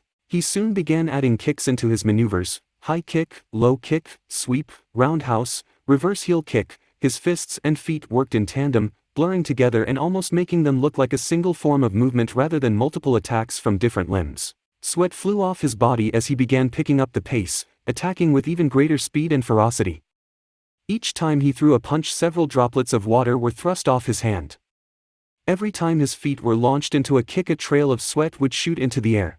Soon enough, he stopped sticking with simple punches and kicks and began adding knees and elbows into his string of never-ending attacks. Constant movement. A flowing of one brutal, bone-breaking attack into another. Naruto worked his body like a machine, keeping the same fast-paced attacks going for well over an hour with no pause for rest. By the time he had finished his routine, the blonde's upper body was soaked in sweat and his pants were sticking to his legs rather uncomfortably. A quick dip in a nearby stream got rid of the worst of the grime, as well as cooled his body down, and a quick burst of Yuki dried himself and his clothes. He looked up at the sun, judging it to be about noon. He still had several hours before he needed to pick up Enko for their date, which meant he had plenty of time to eat, and he knew just the place to satisfy his appetite. Samly stood over the cutting board as her skilled hands used the knife to slice the vegetables on the board up into perfectly proportioned sizes at speeds no civilian could ever hope to match. Whenever she finished with one of the vegetables, she would set them aside where they would be eventually dumped into whatever ramen broth was being made at that time. She was glad that her weapon of choice was a tanto. While only possessing the same general shape, that being only due to the fact that the knife and the tanto were both small blades, the sword that she had sealed away inside of the containment seal on her left thigh was about the same exact length of the knife she was currently using, give or take 1 or 2 inches. And while their weights were also slightly different, with the knife being more top-heavy due to its wider surface, that didn't change much in the way of difficulty when wielding it with the same efficiency as her tanto, especially she wasn't using it in combat. Wielding a tanto to gut enemies was a completely different kettle of fish than wielding a kitchen knife to cut vegetables. While her hands were a blur of motion as she sliced and diced away, Ayam stood beside her, one hand on a ladle as she stirred the pot containing miso soup. By now, the younger girl had gotten used to the ridiculous ease and speed with which Samly worked, which essentially just meant she was no longer gaping at her with wide eyes and an open mouth. Now the two of them were actually able to hold a pleasant conversation together, and Samly would admit it was actually kind of cool to speak with the simple ramen waitress. While she didn't know much about shinobi, beyond what everyone else knew, not like Samui could say anything without giving herself away anyways, she was still pretty cool. By this point in time Samui had gotten into a routine. Every morning she would wake up early and do some exercises, stretching, and run through her sword katas within the privacy of her own home. No sense in giving away her identity as a kunoichi by running through her katas elsewhere. After a shower she would come over to Ichiraku's where she would almost immediately be bombarded by customers and a harried Twechi and Ayam. She would work her 8-hour shift before going home, then she would use what time she had left to either pick up necessities like groceries, tour the village, or spend time with people she knew in Konoha, namely Naruto. It got a tad boring sometimes, but there wasn't much to be done about that. She just had to grin and bear it. Thankfully, spending time with Naruto made things bearable. The man was actually pretty cool. One order of shrimp ramen, here you go. Samui glanced over at Ayam out of the corner of her left eye as she served the customer sitting at the bar. He was the only one right now, today being a surprisingly slow day. If she were honest, Samui was rather grateful for this. While not as strenuous or adrenaline-pumping as shinobi work, working at the ramen stand was often filled with hectic activity and frantic rushing. The place had become quite popular as of late. Not that she couldn't see why. It was, after all, the entire reason she had been able to get a job there. She would have to find some way to thank Naruto for his increased popularity later. The sounds of the flap rustling let her and Ayam know that there was a new customer. Being the one currently in charge of greeting new customers, Ayam turned around with a bright smile on her face. Hello, welcome to Ichiraku's.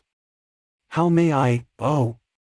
Naruto-kun. Hearing the name of the man who had occupied the majority of her thoughts since she had come to Konoha, Samui turned to see said blonde just now moving into his seat. It was easy for her to tell that he had just come back from training. Her keen eyes picked out the way his muscles strained as he moved to signify he had been working them something fierce. Several droplets of water traveled in a lazy path down his bare torso, letting her know that it was also likely he had cooled himself off in lake or stream before coming here. Hey Ne-chan. Naruto greeted with great enthusiasm. The smile on his face was rather infectious. Despite not being the designated target of that smile, Samui found herself smiling as well. How have you been? Good, Ayam said, only a light blush staining her cheeks. It was clear to everyone that she was physically attracted to Naruto, not that Samui could blame her, but she knew that the girl actually had a crush on someone else. That still didn't stop a girl from admiring a fine example of male when she saw one, even if she did like another person. Somewhere within Konoha a certain scarred Chunin sneezed. What can I get for you? I'll have 6 bowls of miso ramen, 2 bowls of shrimp ramen, and 3 bowls of chicken ramen. Ayam grinned. Hungry, are we? Famished, Naruto said with a grin of his own. I just got finished training. And besides, I haven't had decent ramen in a month. I think I'm beginning to go through withdrawals. Well, we can't have that, can we? Asked Ayam, letting out a tinkling laugh. She came back towards Samui, who instinctively began working again, grabbing some of the vegetables that would be used in miso soup and slicing it with expert efficiency. Before she could cut more than a single vegetable, however, Ayam placed a hand on her wrist and stopped her.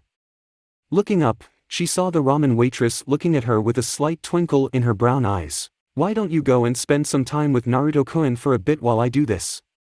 She said with a wink right before she grabbed the knife from Samui's hand and pushed her out of the way and towards Naruto. Samui blinked several seconds, then shrugged and walked over to the counter where Naruto was sitting, his forearms resting on the top as he watched her walk. Samui-chan, he greeted with a smile. Naruto-kun, Samui's mouth turned upwards just a fraction of a millimeter, it was the closest she ever came to a smile. She and Naruto had only just started using the more affectionate suffix, just after he left for the month, in fact, and while that might not seem like a big deal to some, to her it meant they were getting closer. Speaking of, you were gone for quite a while, Samui leaned on the counter slightly as she let her posture slouch. This had the effect of making her bust more than a little visible, though not on purpose. She knew that Naruto wouldn't fall for such an obvious ploy of seduction, having already seen the woman who was on his arm. That Kit girl, even Samui could not help but feel slight jealousy over her beauty. I was on a mission. Samui nodded. I had heard about that. Apparently you, Jiraiya-sama, and Hokage-sama all left to go on this mission, though no one knows what it was about. There had been a lot of speculation, however, Theories ranging from a top-secret assassination of one of the other Kages, to the trio traveling to a foreign land far outside the elemental nations. The amount of theories put forth had been numerous, and each one sounded more ridiculous than the last. Honestly, who would believe that Hokage-sama had been ordered to perform a task for the Shinigami? Somewhere in the spirit world, a certain binky-sucking brat suddenly sneezed. He ended up getting snot all over his binky and began swearing enough to make a sailor die of a heart attack. So where did you go? Sorry, can't tell you that. Naruto sent an apologetic smile, then a wink. If I told you, I would have to kill you. Samly rolled her eyes at the crack, even though a part of her knew that he was being somewhat realistic. Any mission that involved the Kage of a village meant it was something big. Any mission involving the Kage of a village and its two most prominent S-ranked ninja meant it was something huge. The most likely thing she could think of that would force a Kage to get involved in would be another Kage. Perhaps Minato had a meeting with one of the other four Kages. She doubted it would be the Raikage. The Yondaime and Asama had been rivals since their first fight during the Third Great Ninja War, where Minato had not only held off A by himself, but had also managed to dodge the man's fastest attack while A was wearing his lightning armor, as well as evading Bisama's attempts at capturing him. Yeah, there was no way Raikage-sama would speak with the Yondaime, especially when it might blow her cover. So who could it be then? The Kazekage was dead, having been found in a ditch where Orochimaru left the man's corpse. It could be the Mizukage, but from what Samly knew they were still isolated and quite possibly still fighting in their civil war.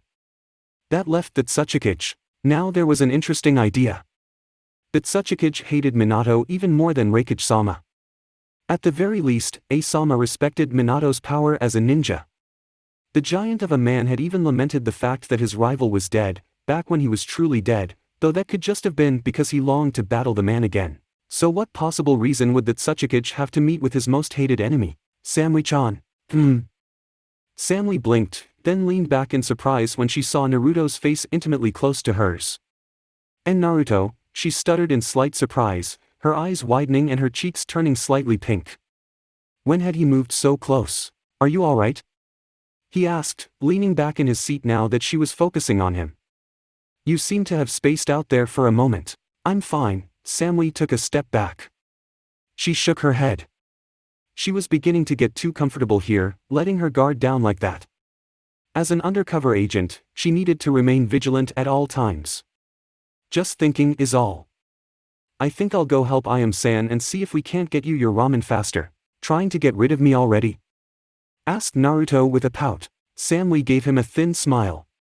Not at all. Just want to fill that rumbling pit you call a stomach. As if on cue, Naruto's stomach gave a terrible rumble that almost shook the small ramen stand. The blonde rubbed the back of his head as a sheepish grin crossed his face. Ah, well, I suppose I should let you get back to work. Wouldn't want to keep you from making my ramen. Thanks, by the way. Another small smile was his reward. It's cool. Anko bit her lip as she nervously paced across the floor of her living room while she awaited her date for the night. She was dressed in civvies, a pair of tan shorts that rode high on her hips and were very tight that fit her like a second skin and showed off her derriere very nicely, a white shirt that strained slightly across her bust, and a pair of basic sandals. Naruto had told her to dress casual, he hadn't told her why, but she had heeded his words. She was very lucky she had been able to find them. Anko possessed almost no clothes that were not her usual skirt and trench coat combo. It had taken her a good hour to find these clothes, hidden as they were in the back of her closet. They were a bit tighter than she was used to, and had probably not been worn since she was younger. Still, they fit well enough, and that was all that mattered. Pausing in her pacing, Anko turned her head to look at the clock on the far right-hand wall. 1655. 5 minutes before Naruto said he would arrive. Knowing the blonde, he would be a little early, so she probably had 2 or 3 minutes. She went back to nervously pacing. Anko wasn't sure why she was feeling so nervous. This wouldn't be the first time she and Naruto had gone out, just the two of them. They had done quite a bit together, from going to the movies, to dinner. They had done all kinds of things together that she would normally only ever do with either Kurenai or Hana and had most certainly never done with any other man. It wasn't like they were going to be doing something they hadn't already done. So then why did this time feel so much different? Because this time, they were going on a date.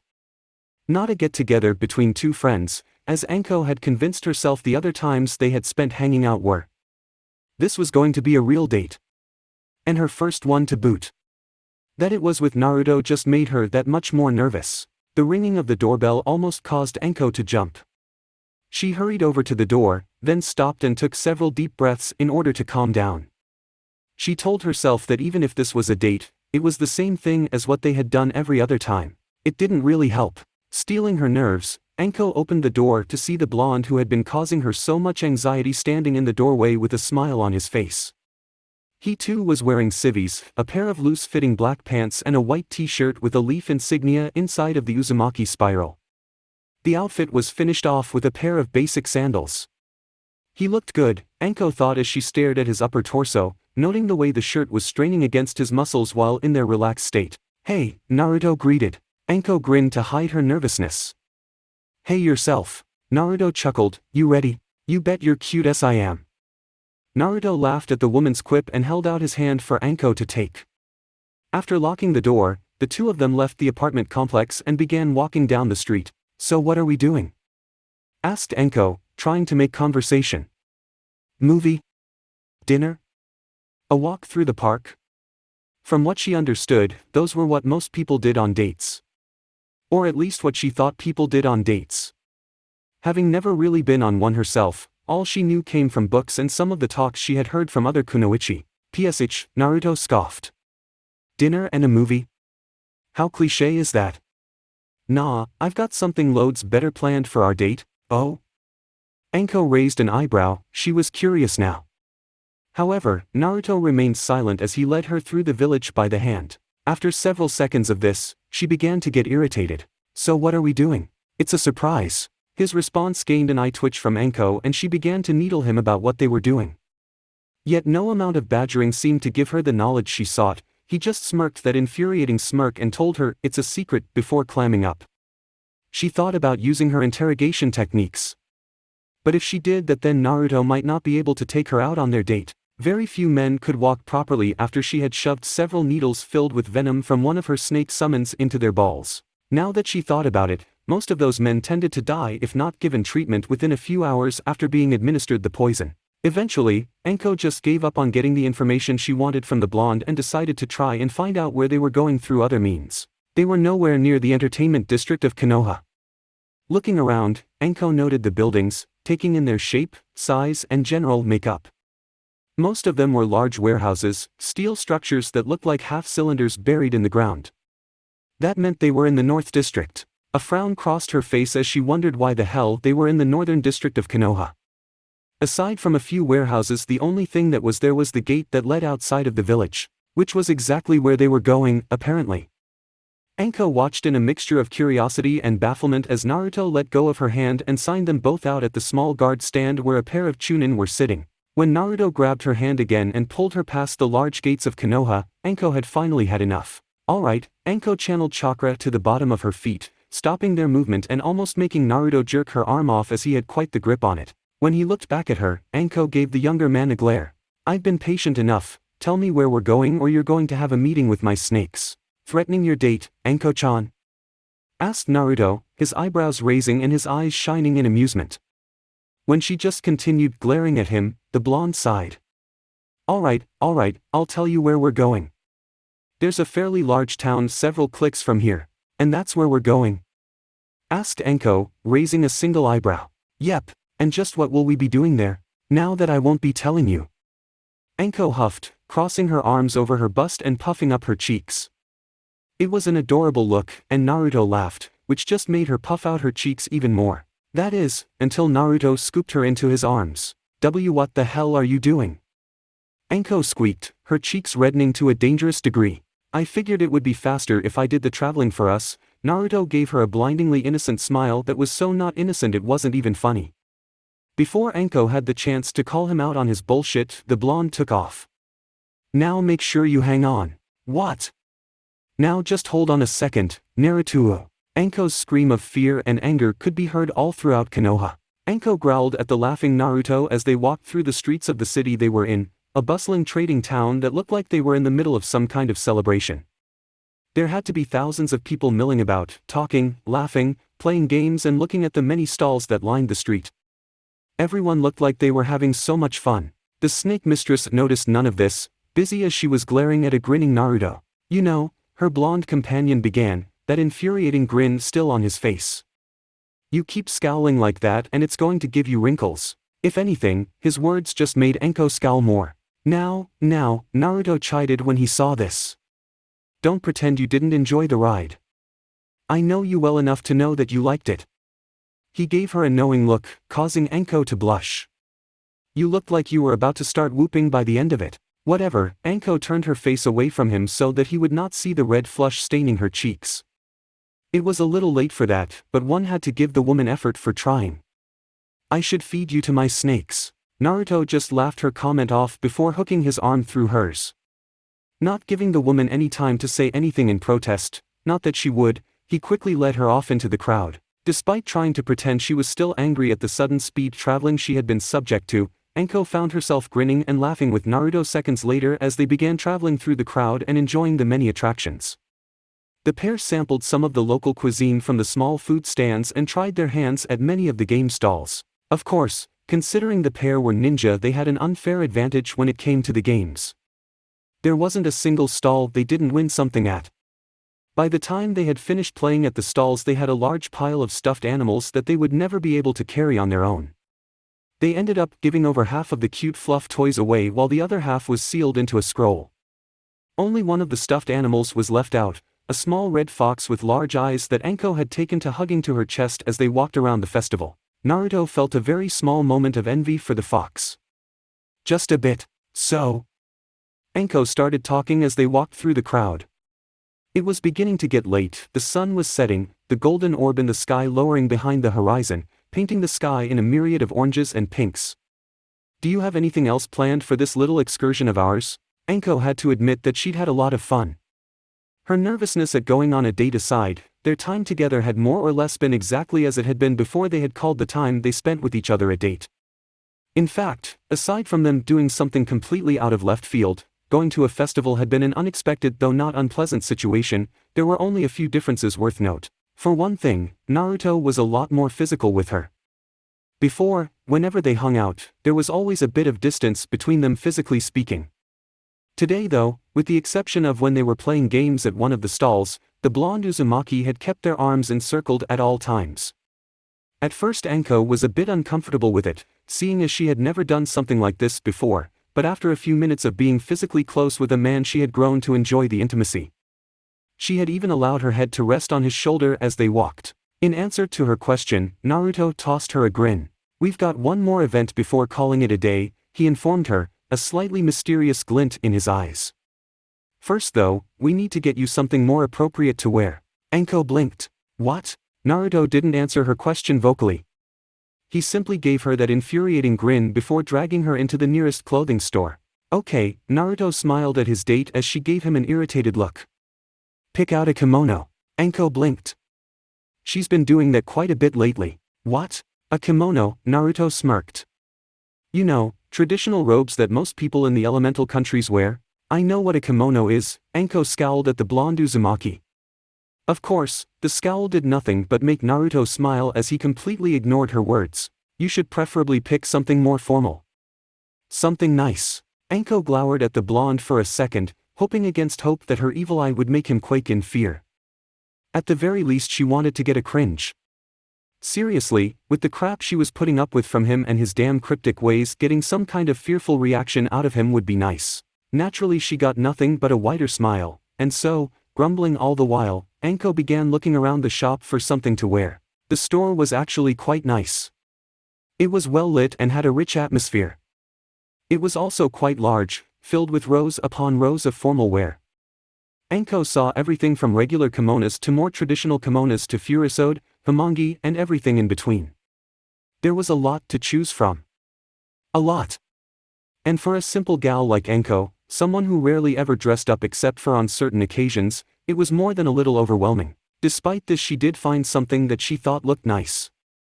It was a beautiful dark blue kimono that looked like someone had taken the night sky and imprinted it onto the fabric.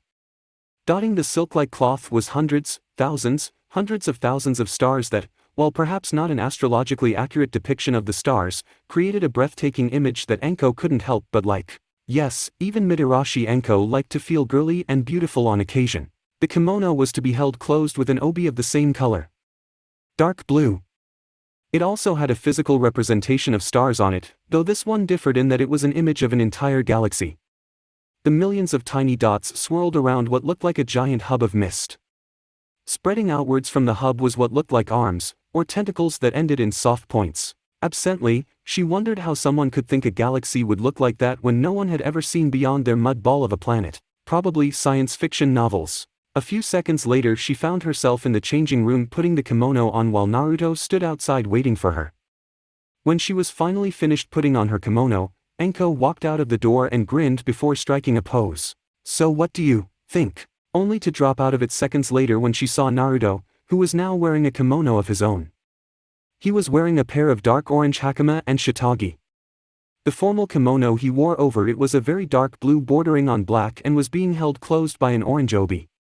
On the back of the kimono was a large painting of the Kyuubi no Yoko laying down while it rested its head on its paws. The image was painted in such breathtaking detail that it almost looked like the Kyuubi might jump out of clothing at any second. See something you like? Asked Naruto with a large, vulpine grin on his face.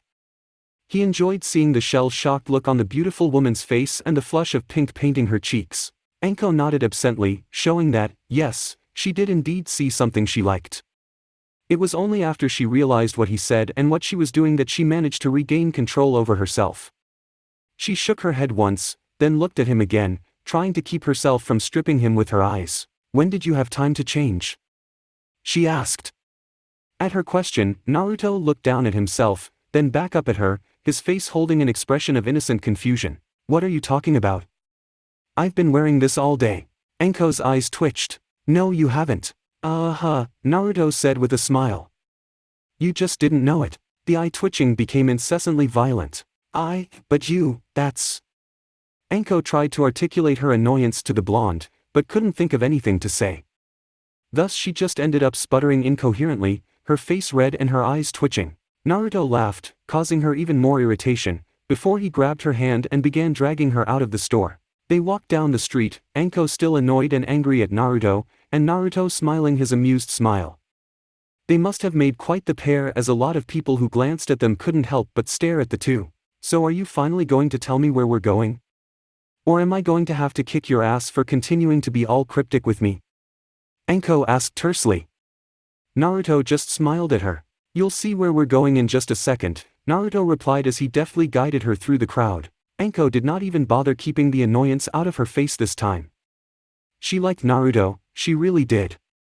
But this whole being cryptic and vague bullshit that he was pulling with her just pissed her off. Who knew the blonde could be so damned bothersome? Here we are. Snapping out of her daze, Enko made to look around their new destination. They were still at the fair. The good number of people milling about told her as much, but they must have wandered off the beaten path because there were not as many people there. In front of them was a large building. It was designed in a much more traditional style than most buildings. It was a wooden building painted, unpainted and made of a rich, dark wood.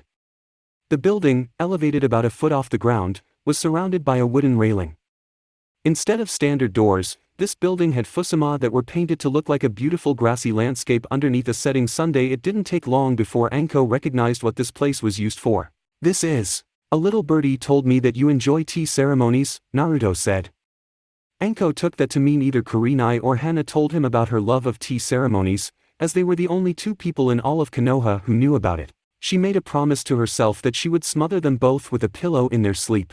Come on, Naruto spoke again, this time while he linked his right arm through hers. Enko looked over at Naruto to see a smile on his face. Not the vulpine-like grin he had been sporting during most of their date, but a genuine smile. Unbidden, a smile came to her own face. Okay, she said, letting Naruto lead her into the building. Maybe this date wasn't so bad after all. It was much later at night when Naruto entered Enko's bedroom via the window. He would have made use of the door, but since Enko was fast asleep in his arms and in no position to tell him where she hid her key and he was too much of a gentleman to search her, he had been forced to resort to more extreme measures. Moving over to her bed, Naruto gently laid Enko on top of the covers. He would have tucked her in, but considering she was still wearing her kimono and he wasn't going to strip her while she slept, he thought it would be best if she were not under the covers. The woman whined slightly, no doubt from the missing warmth caused by his body heat, but eventually settled down. Naruto smiled for a moment, then shook his head, and quickly made his way outside of her apartment. The right way this time. After creating a clone to lock the apartment behind him, Naruto closed the door and waited until he heard the clicking sound of locks being put in place before taking his leave. As he was just about to leave the apartment complex, Naruto turned his head to look at a small portion of shadows that seemed darker than the rest. "Don't worry," Naruto said, his eyes crinkling as he smiled. "I didn't do anything untoward to her." "I never said you did anything to her." Kurenai stepped out of the shadows as she spoke. There was no need to hide there since Naruto had been able to pick her out anyways. "You didn't have to," Naruto shrugged. "The fact that you are hiding next to Enko's apartment in the middle of the night tells me all I need to know." Kurenai shifted a bit, perhaps feeling a tad guilty, or maybe just sheepish at being caught by a newly appointed jounin. Naruto couldn't really say. And it wasn't like it truly mattered in the end. What he and Enko did was nobody's business but him and Enko. Unless they became serious. Then Kyuubi would have to get involved, but that was neither here nor there. Anyways, she's sleeping right now, so please be quiet if you go in to check up on her, alright? Naruto didn't wait for a reply as he walked out of the complex and into the night. He thought about using Shundo to get home, but decided it was a nice night out and that a walk would be better. He wondered if Kyuubi had gone to sleep yet. Knowing her, she was probably still awake, waiting by his bedroom door so she could pounce on him when he got home. Maybe he should Shundo home after all. Kurenai watched the young blonde leave with a small frown on her face. Even now she still wasn't quite sure what to think when it came to that young man. He was nice, certainly, almost too nice some would say. In most cases, that would be a red flag for a player looking for some tail. But he had plenty of chances to get into Enko's skirt. Many in fact. Kurenai knew her friend very well, and was well aware that if given the opportunity, the former apprentice of Orochimaru would gladly give her virginity to that man. Yet despite having had numerous opportunities, and having slept with Enko several times albeit on the couch, he had yet to take advantage of the woman. On the other hand, there were many things about Naruto that bothered her. He was something of an enigma. There were many things about him that she just did not know, that no one knew except for maybe his father and Kit. A good example would be his relatively new looks. People don't just go from skinny little brat with tons of baby pudge on their face to smoking hot Adonis within a few days. Especially if that change happened during a very important survival exam inside of a forest filled with deadly creatures, powerful ninja, and killer plants. Then there was his attitude. He still had the same, take no shit attitude now that he always had, but he was no longer a loudmouth making proclamations about how he would be Hokage to anyone who would listen. There was also a rougher edge about him that had not been there before. Though Kurenai assumed that it probably had something to do with his increased abilities, which, of course, brought her to another point. Before the Chunin exams, Naruto was a Genin-level shinobi. No. Naruto was below a Genin-level shinobi. He might have even been worse than a normal academy student. Oh sure, he knew the Kage Bunshin no Jutsu, which was impressive, but it was all he had known, and according to rumor all he could do with it was spam out dozens of clones in the hopes of mauling his opponent. Now he was an S-rank ninja responsible for the death of Orochimaru, another S-rank ninja who was said to be on par in skills with any of the 5 Kages. It should have been impossible for someone like that, for anyone period, to gain that much skill and power within a 5-day period. And she did not believe for one instance that his power came from some kind of long-since dormant bloodline. The Rinnegan was an ocular Kekii Genkai, not a body modification one. Yes, there was something about Uzumaki Naruto, some great secret that no one in the village knew. And until she knew, she would keep an eye on him. All for Enko's safety of course. Chapter 22, Mission to a Land Filled with Snow. So, what's up with the big STV? Minato gave his son a very familiar smirk, one that Naruto had seen numerous times, in the mirror. It was the exact same I know something you don't know grin that Naruto himself got sometimes when he wanted to be infuriating. The younger of the two blondes had to admit, being on the receiving end of that smirk was annoying. Very annoying. He really should apologize to Enko for having that look on his face near the beginning of their first real date. This isn't just a normal TV, Minato gestured to the large television that was taking up nearly the entire left wall in the Hokage's office. Bigger than he was tall and at least 1.5 times as wide, the flat screen looked like something you'd expect to see in a rich noble's personal theater, not the office to the leader of a military village. This TV is special. How so? Because it's set up to allow us to contact the spirit world. Naruto perked up. He had been told a bit about the spirit world from Kyuubi and his dad. It was not the equivalent of heaven or hell, but more like a station between worlds where a soul's fate is decided. In other words, it's a junction in which numerous planes connect, though it connected far more closely to the human world than the demon world. It took me a long time to set this thing up, Minato frowned as he looked at television. Or, to be more precise, it took me a long time to get the damn thing connected to the spirit world. The chakra of the elemental nations makes getting a signal from the spirit world nearly impossible. I had to create an entirely new seal just to receive good reception. That had been a bitch and a half. Even though Minato was easily the world's premier seal master, his wife was better, but she wasn't around anymore. It took him nearly a month of having shadow clones working on it non-stop to create.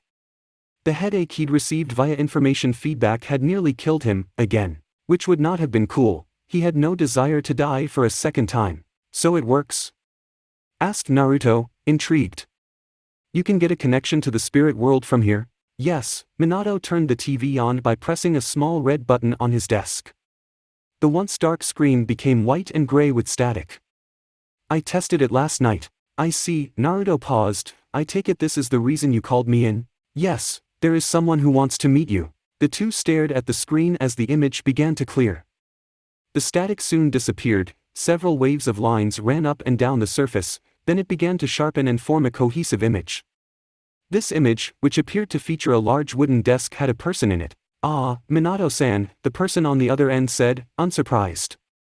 He had apparently been expecting this call. I am glad you called me so soon. He turned his head slightly to look at Naruto. And this must be your son. I can see the resemblance, though he reminds me a lot of Raizen as well thanks to that hair. Silence. Several crows cawed in the distance, the annoying sound somehow managing to reach those in the Hokage office despite the windows being closed. Naruto stared at the person on the screen, blinking, not quite sure how to respond yet. His brain had temporarily left him. Allow me to introduce myself, the person in the television set said. He didn't seem to even notice the awkward silence, and if he did, he was keeping his awareness masterfully concealed. I am Koenma, current ruler of the spirit world. Several seconds of more silence ensued. Then, pft. Hee hee ha ha ha ha ha ha ha ha ha. Naruto began to laugh uproariously. The young man with long, spiky blonde hair fell down on his rear, his hands wrapped around his stomach as tears of mirth began streaming from his eyes. Soon enough, he was on his back, his feet kicking up in the air as he continued to laugh like a madman who'd just been given a handful of plastic explosives and told to go wild. Koenma did not look amused, if the thin-looking slits for eyes were any indication. Is there something you find amusing, Naruto-san? Ha ha ha. You bet your, you bet your bratty little ass there is. One arm left his stomach so he could point at Koenma with a quivering finger. I can't believe, ha ha ha ha, oh god, I can't believe the ruler of the spirit world is nothing more than a snot-nosed brat. Indeed, Koenma, the ruler of the spirit world, looked a lot like a toddler. His brown eyes were big and round, much like a child who was only 1 or 2 years of age. His face was pudgy and round, and he was so, damn, tiny. Not only was his face that of a child, but his body looked like it belonged to a baby still in their nappies as well. He looked like nothing more than a baby with a red obi sash tied over the waist of a pink-trimmed blue robe that was being worn over brown pants and black shoes. The ruler of the spirit world was also wearing a bib, and sitting on top of his head was a large hat with the characters Junior on the pink trim. He also had a binky in his mouth, which really did nothing to help correct his toddler image. Naruto, Sochi. Minato said hesitatingly. The second blonde in the room looked almost afraid. His eyes kept shooting towards Koenma, then back to Naruto, constantly shifting between the two.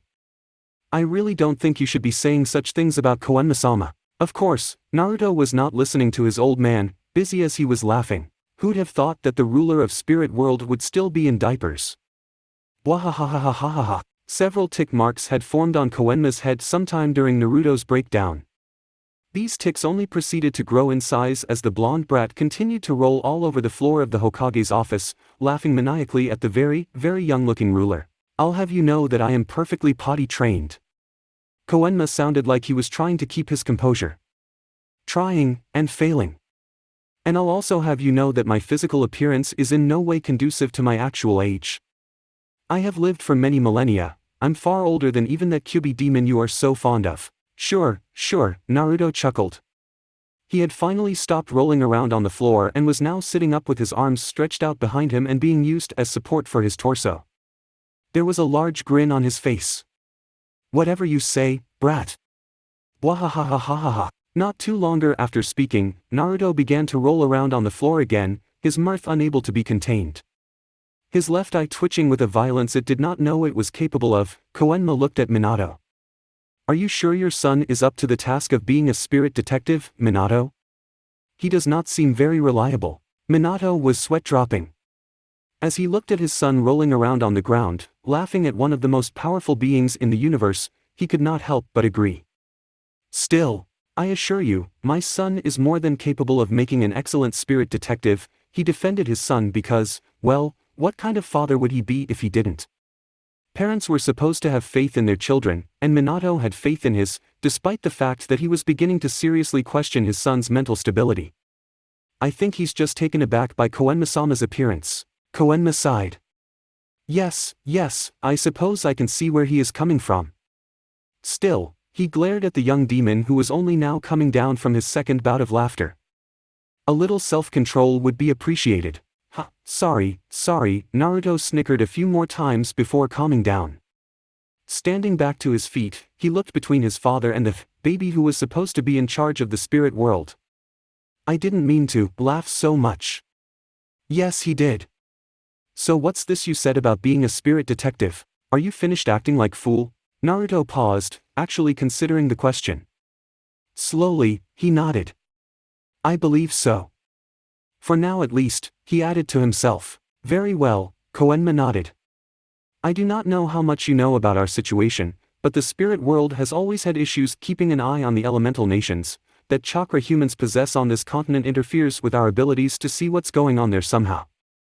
I had someone there to keep an eye on things, a woman by the name of Botone, but she disappeared several decades ago and we have not heard from her since. Naruto scratched the back of his head. That's interesting and all, but I fail to see what it has to do with me. Do you want me to find this person? It would be nice to know what happened to her if possible, but that is not what I want from you, Koenma said.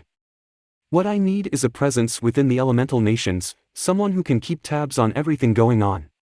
Your father could do it, but I have recently learned that he's retaken the Hokage's seat. The toddler ruler glared Minato, who scratched the back of his head in a manner eerily reminiscent to his son. Koenma looked back at Naruto. Minato suggested that you would be the perfect candidate to fulfill this role. Should you accept, it will be your job to keep an eye on the elemental nations and present any abnormalities you find to me. You may also have several missions to complete from time to time. I see. Naruto scratched at his cheek with an index finger. I guess I can do this, for a while at least.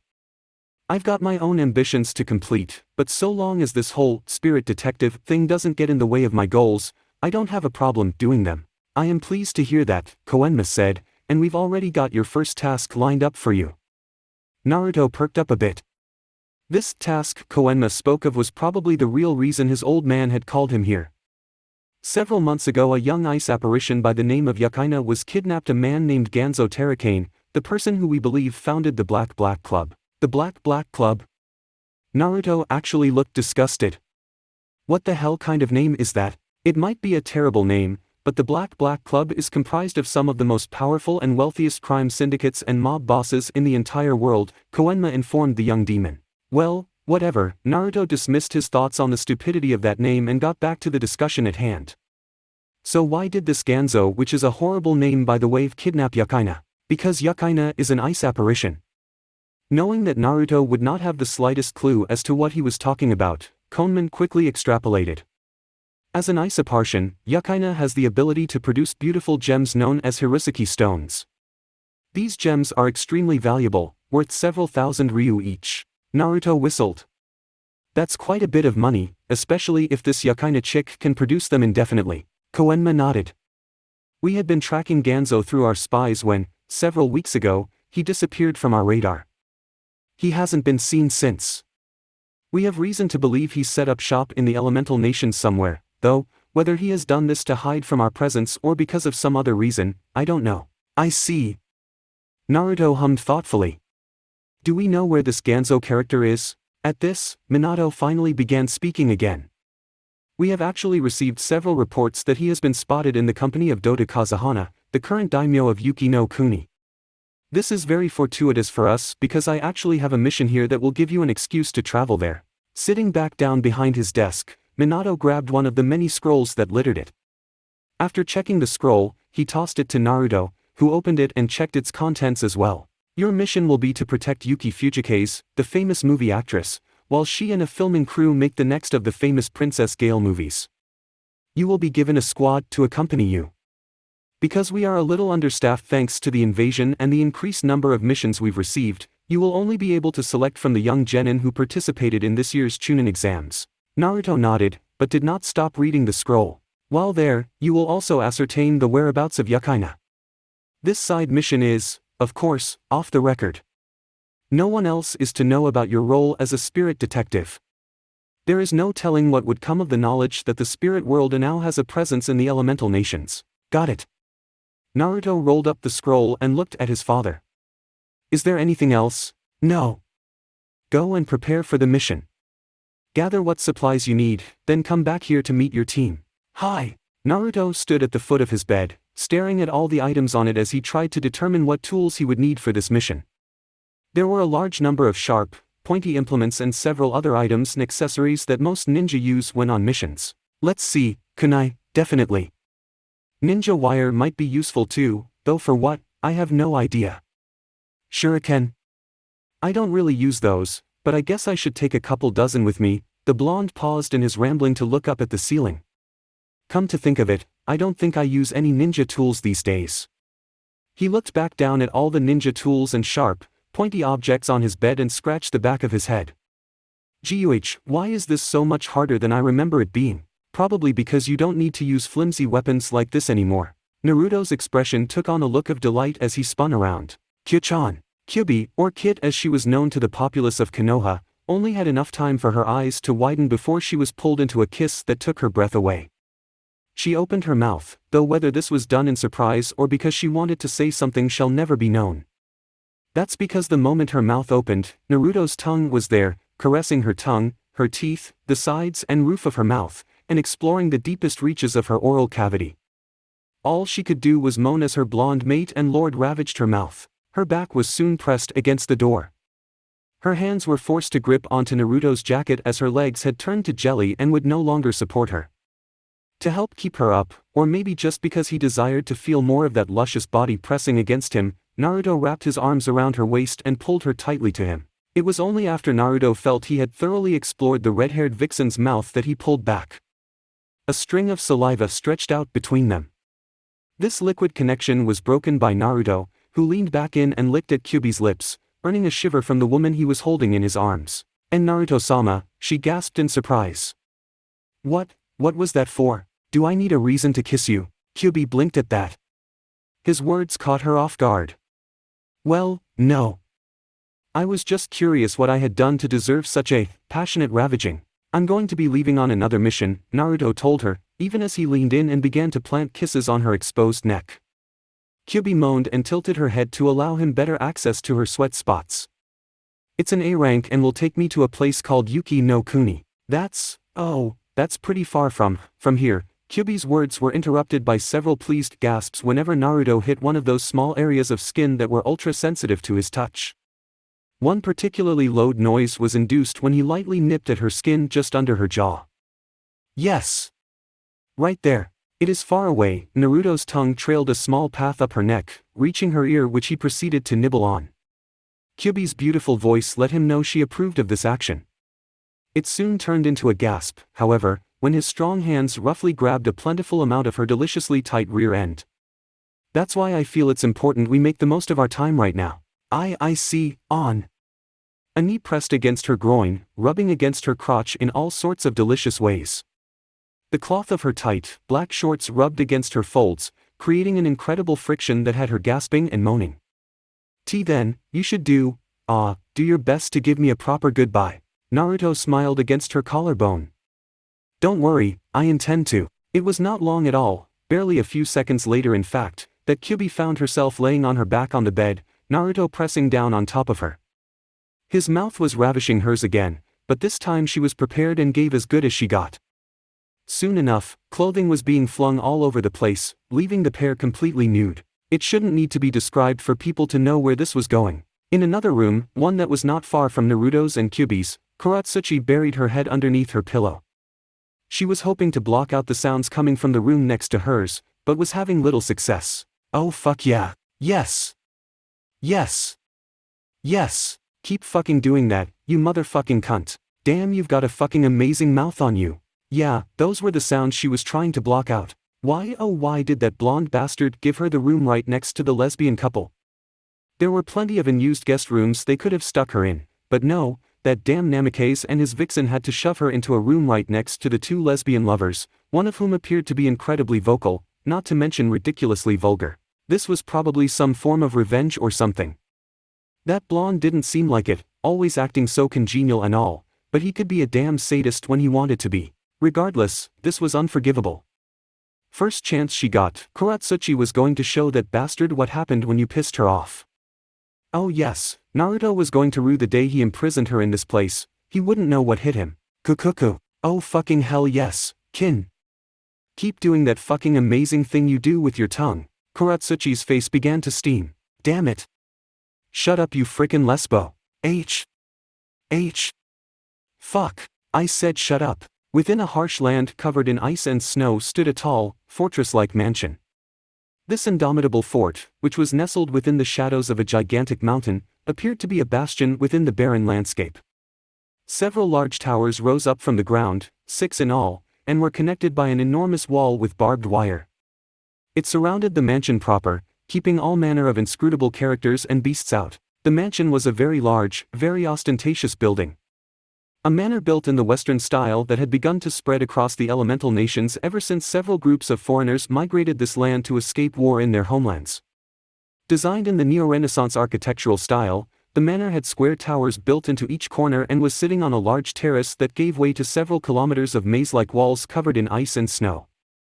The showpiece central hall was incredibly long and nearly 18 meters high, its roof a full glass skylight that allowed those looking up to gaze at the endless snowfall. It was within this hall that a meeting between two powerful people was taking place. Ganzo Terracane stood in front of the much more imposing figure of Dodo Kazahana. Their appearance couldn't be more different from each other. While Ganzo was fat, gelatinous, and looked more like a giant tub of lard given human shape and thrown into an expensive business suit, Dodo was large and imposing, his entire form covered by a white, full-bodied cloak that came with a small shoulder cape attached to it with blue and yellow trim.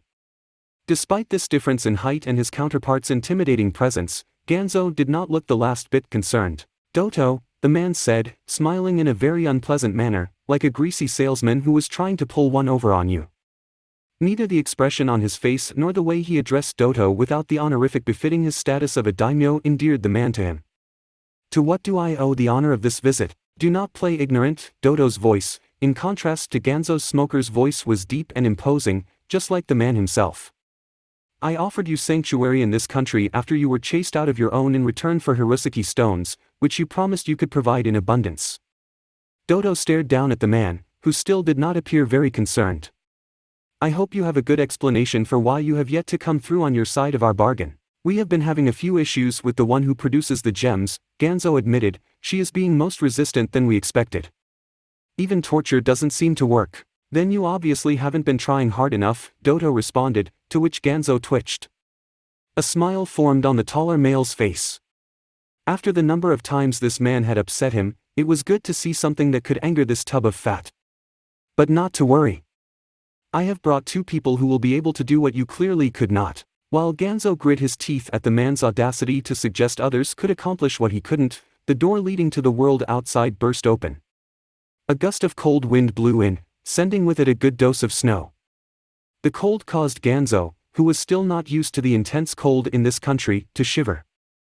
Beside him, Doto stood as bastion of calm, seemingly not bothered at all by his country's sub-zero weather. The sound of heavy footfalls alerted everyone to the new addition to their little meeting. No. 2 new additions. The first and most imposing of the 2 who had entered was a man stood several feet over Doto and several times more muscular. He had a light brownish skin tone, a long, pointed chin and was sporting a crew cut. Covering his eyes were a pair of sunglasses. His olive-green trench coat and same-color pants helped to conceal his ridiculously muscled physique. Sitting on his shoulder was another man. He had a very bedraggled appearance and looked vastly different from the man whose shoulders he was sitting on. Unlike the more imposing figure, who appeared to be an elemental native judging from the structure of his face, the older-looking male had many characteristics similar to foreigners from the West. His long, unkempt gray hair swayed within the wind that blew in through the door. His blue button-up shirt rustled as he brought up a hand to reveal long, pointed fingernails, which he soon set on his matching colored pants. Together he and the much taller man presented very contrasting but no less imposing appearances. Ganzo, I would like to introduce the Toguro brothers. Doto smiled when Gano finally showed some emotion, fear. He obviously knew who these 2 were. They will do what you could not. It only took a couple hours of constant running for Naruto's team to reach the port city they were to meet their client at. Ninja, even genin, were trained to be more than capable of making that kind of distance in record time. The average Konoha genin could travel at well over 80 km per hour by jumping through the trees. After receiving his mission, getting packed, sort of, and giving Kyuubi a proper goodbye, Naruto had sent his shadow clones to chase down the shinobi he wanted for this mission and had them meet up with him at the main gate of Konohagakure. The group of 4 had then set out for the city that was their meeting point. Oh man! This is so awesome! Kiba was looking excited about the upcoming mission, not that Naruto could blame him. The Inuzuka boy was a lot like Naruto had been before his transformation into a demon, loud, brash and obnoxious. Though some people would probably say Naruto was still obnoxious. I can't believe we're actually going to get to see Yuki Fujikaze. Man, she's a total babe. Your crass words aside, I do have to agree with you. Shino pushed his glasses up his nose, the glint from the sun reflecting off them. Why? Because even I know how beautiful she is from watching her movies. Ugh, you 2 are a couple of pervs, you know that? Ino wrinkled her nose in disgust. The look quickly disappeared, however, when she thought about the other people they would be meeting on this mission. Soon enough, her eyes were sparkling as she clasped her hands up to her face. Ooh, I can't wait to meet Michi-sama. He's such a hunk. Her eyes then widened and she looked at Naruto with a small blush. Oh, but you're much hotter than he is, Naruto-kun. While Naruto merely sighed at the girl's fangirlish antics, Kiba leaned into Shino and cupped a hand to his mouth so he could whisper in his friend's ear without being overheard by their the female blonde teammate. She calls us perverts, yet she's the one drooling over meeting one of the actors, and Naruto. He grimaced. Damn, that's creepy. Even creepier than when she was drooling over Sasuke. Indeed, Shino nodded in agreement. But I have come to expect this from women. Why? Because they are hypocritical when it comes to issues like sex. I hear ya. Up on Kiba's head, Akamaru barked out his own agreement. What are you 2 whispering about? Ino asked, her eyes narrowed in suspicion. Nothing. The 2 leaned back away from each other and attempted to look as nonchalant as possible. Kiba began whistling to himself and Shino continued to sit there with his hands in his pockets. Ino glared at the 2 some more, but huffed and looked the other way when she realized there wasn't much reason to get angry when she didn't even know what they were talking about. Still, she couldn't help but feel like they were making fun of her. Call it a woman's intuition, but she knew those 2 were saying rude things about her. While his team bantered with each other, Naruto kept surprisingly quiet. He was going over all the information he had acquired from both his old man and Koenma about the mission, or missions as the case may be. There was a possibility that the 2 objectives had nothing to do with each other, after all. Not that he actually believed that. All reports state that Doto was incredibly militaristic and ruled Yuki no Kuni with an iron fist. There was no way he'd let someone like Ganzo into his territory without getting something in return, and there was even less of a chance of this Ganzo having snuck into the country undetected. Oi! Naruto!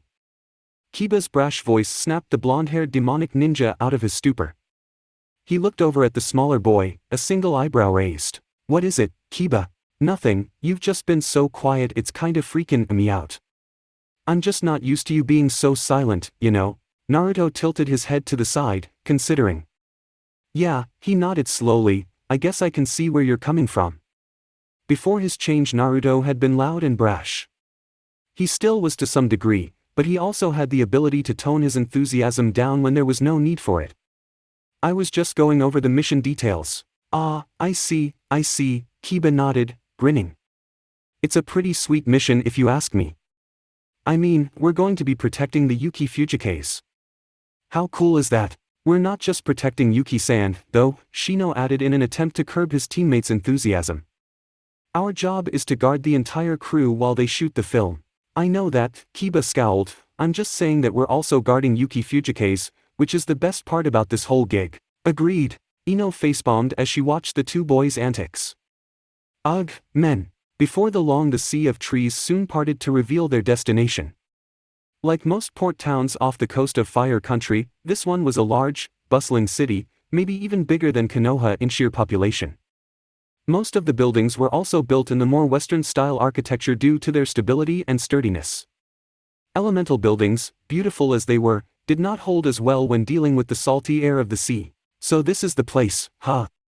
Kiba looked at the stalls lining the sides of the street they were walking down. Their group was attracting quite the crowd, though that might have just been due to the large, muscular blonde without a shirt. It's pretty big. Most of the towns we've been to with Kurenai-sensei were really small. It is much bigger than most towns in Hai no Kuni. Why? Because port towns need to be large in order to stock, store and transfer all of the goods they receive from other nations. Shino pushed his shades up the bridge of his nose. They need a lot of warehouses to store all of the items they receive, and they need to have places to live for the people who will be dealing with those items, not to mention hotels and inns for traders that come to order and trade goods. Thank you for the lecture, Kiba rolled his eyes. You're welcome.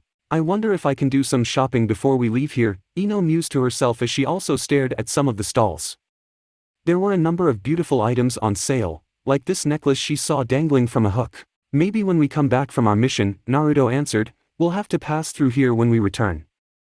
For now, let's just focus on meeting our client. It wasn't long after the group entered the city that they arrived at the meeting place. It was a large building, rectangular, and with a half-cylinder roof made of metal.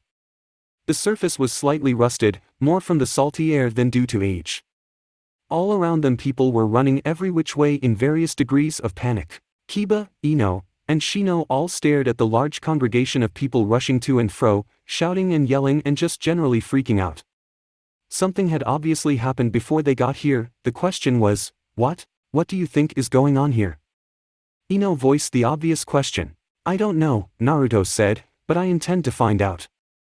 He started walking into the midst of the panicked group of humans. Come on you three.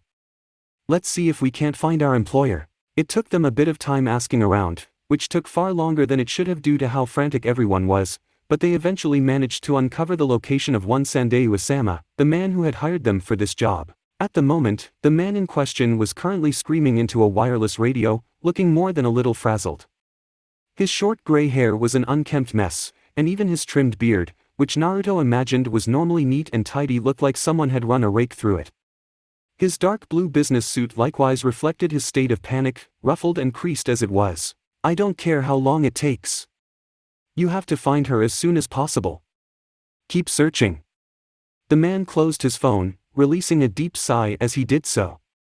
Closing his eyes and pinching the bridge of his nose, the man was so busy stressing out he did not even hear the 4 sets of footsteps coming up to him. Having some problems, Asama-san. He did hear the voice directly to his left. Eyes popping open, the man spun around his surprise, a hand clutched to his chest.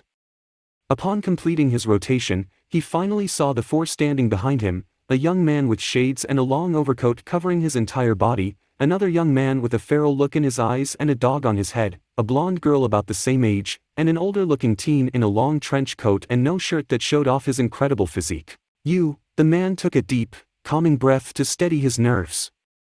When he was positive he would not die of a heart attack or something, he gave the group a closer inspection. That was when he noticed the headbands they were wearing. You 4, are you the shinobi I hired? That's right, Naruto said for the group. I'm Uzumaki Naruto, with me are my squad mates, Aburame Shino, Inazuka Kiba, and Yamanaka Ino. It's a pleasure to meet you all. Remembering his manners, Asama stuck his hand out, which Naruto took in a firm shake. I apologize you had to see me like this, we're having a bit of trouble right now. I could tell, Naruto's lips twitched. You seem to have lost someone. Would you like us to help you look for her? The relief Asama felt was palpable on his face. Would you? That would be great. So who are we looking for? Asked Kiba. It's Yuki Fujikaze, Asama answered. Our wayward princess has been missing from her dressing room since this morning. Kidnapped? That came from Shino. I almost wish that were the case, Asama moaned in complaint. No, our princess has simply run away. Upon seeing several raised eyebrows, the older gentleman endeavored to explain the current situation to the shinobi he hired. This isn't the first time Yuki-san has disappeared on us. Ever since she learned we would be traveling to Yuki no Kuni to film the next movie, Yuki-san has been trying to run away. This is the 7th attempt this month. I see. Naruto sighed. So they were dealing with a runaway princess. Great, just great. Turning to his comrades, Naruto began barking orders. Shino, I want you to release your Kakachu to try and locate Yuki-san. Kiba, you'll be going with Asama-san to Yuki's dressing room. You should find something there that has her scent you can use to track her. Ino, he looked at the blonde, who flushed under his gaze. It was such an intense look it caused her panties to dampen. Naruto almost wrinkled his nose, but kept his control firm as steel. Use your Shintenshin no Jutsu to take control of a bird and take to the skies. It'll be easier to find Yuki if we had a bird's eye view. The three ninja under his command quickly did as told, though Ino did swoon a bit first. Soon enough, Naruto was left alone to his thoughts. Let's see, if I were a runaway princess, where would I run to? He looked up at the sky. It was a beautiful day, the sky was clear and blue, the sun shone down upon with earth, caressing his face with its rays of light, and there was a mild breeze that carried the scent of salt on it. Naruto sighed. Such a gorgeous day and he couldn't even enjoy it. Somehow, I get the feeling our troubles have only just begun. Finding the actress who had apparently disappeared from her dressing room wasn't all that difficult. There were only so many places a woman like her could hide in a city like this, and only a few places a woman like her would hide. That being said, Naruto honestly had not expected to find a woman of Yuki Fujikaze's stature hiding out in a dingy old bar, drinking a lot. As in, she was consuming copious amounts of alcohol. It was only after several seconds of heavy thinking that he was forced to admit he shouldn't have been surprised. Who would ever expect a world-famous actress to be sitting in a sleazy pub that looked like it hadn't received a good cleaning in decades? The woman in question was currently nursing what had to be her 6th shot of something. She wasn't quite sure what she was drinking. All she knew was it was strong and hard, and when all you want to do is drown your troubles in alcohol, that's really all that mattered. Lifting the glass of amber liquid to her lips, the actress to one of the most famous movies in the elemental nations downed the shot like a pro, drinking it all in a single gulp. Ah! Releasing a deep sigh of satisfaction as the hard alcoholic substance burned its way down her throat, Yuki slammed the glass down on the table. Hey bartender! Get me another one of these. The bartender, a large man with an even larger pot belly, looked at the woman in mild exasperation. Don't you think you've had enough, miss? He asked, not bothering to stop cleaning his glass. The girl was looking more than a little drunk. Surely she couldn't afford to drink anymore, not unless it was her desire to suffer from alcohol poisoning. Yuki glared at the man behind the bar, her drunken eyes narrowed even as she blinked to keep them in focus. Who do you think you are? My mother? The woman snorted. I'm a paying customer, you shouldn't care about whether or not I've had enough and just get me some more of this stuff. She tapped the now empty glass with her finger. Capiche? Yeah, I got you, the man grunted, doing exactly as told and sliding her another drink. Just don't come crying to me when you wake up with the mother of all hangovers. Yuki did not answer, merely giving a snort that caused the bartender to shake his head. It was people like her who made him wonder why he even got into the bartending business in the first place.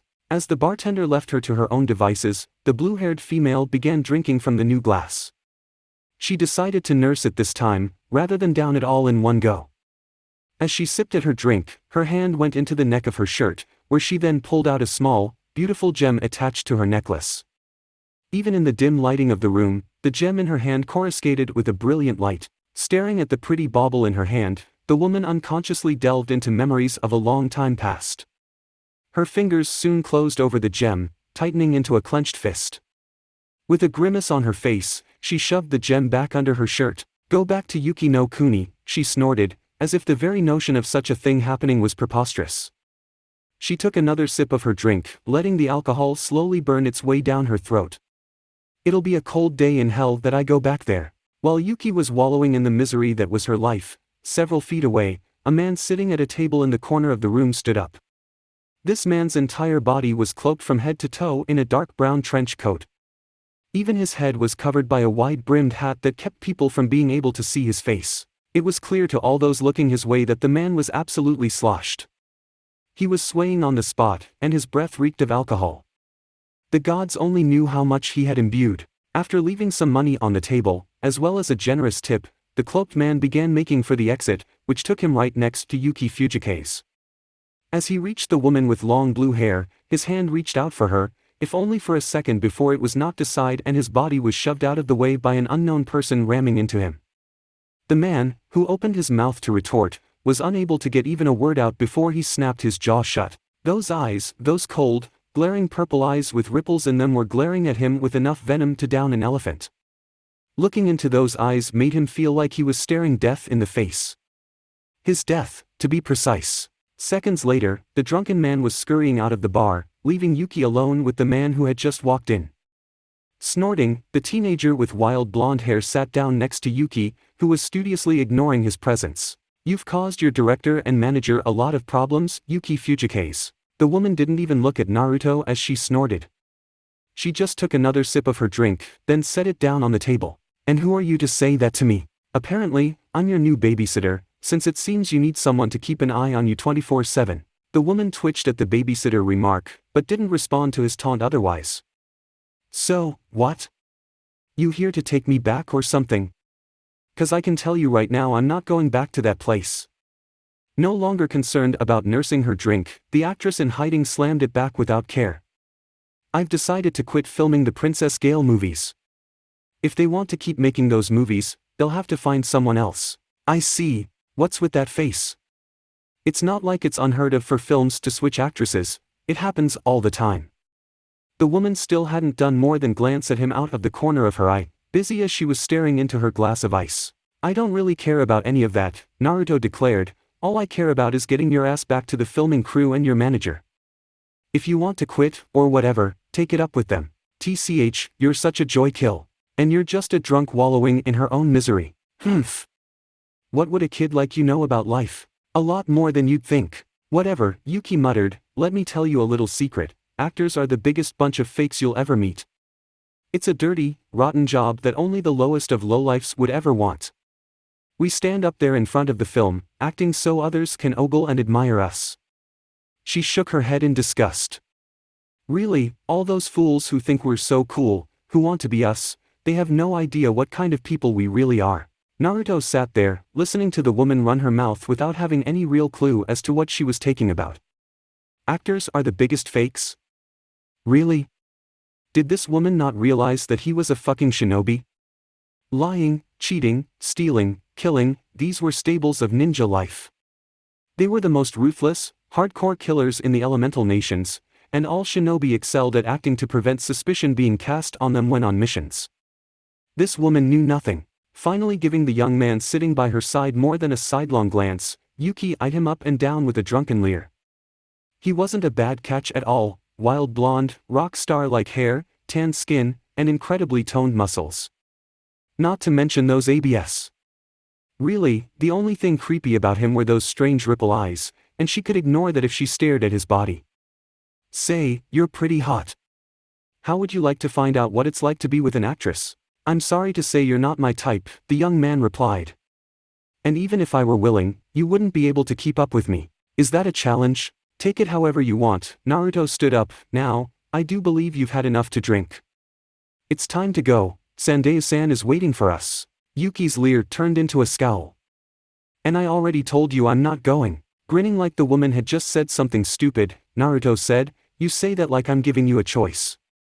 I was told to bring you back. They never said I had to convince you to go back willingly. While that was all Yuki was able to get out before Naruto pinched the carotid artery and cut off the flow of blood to the brain. Several seconds later, the woman slumped forward against Naruto's chest.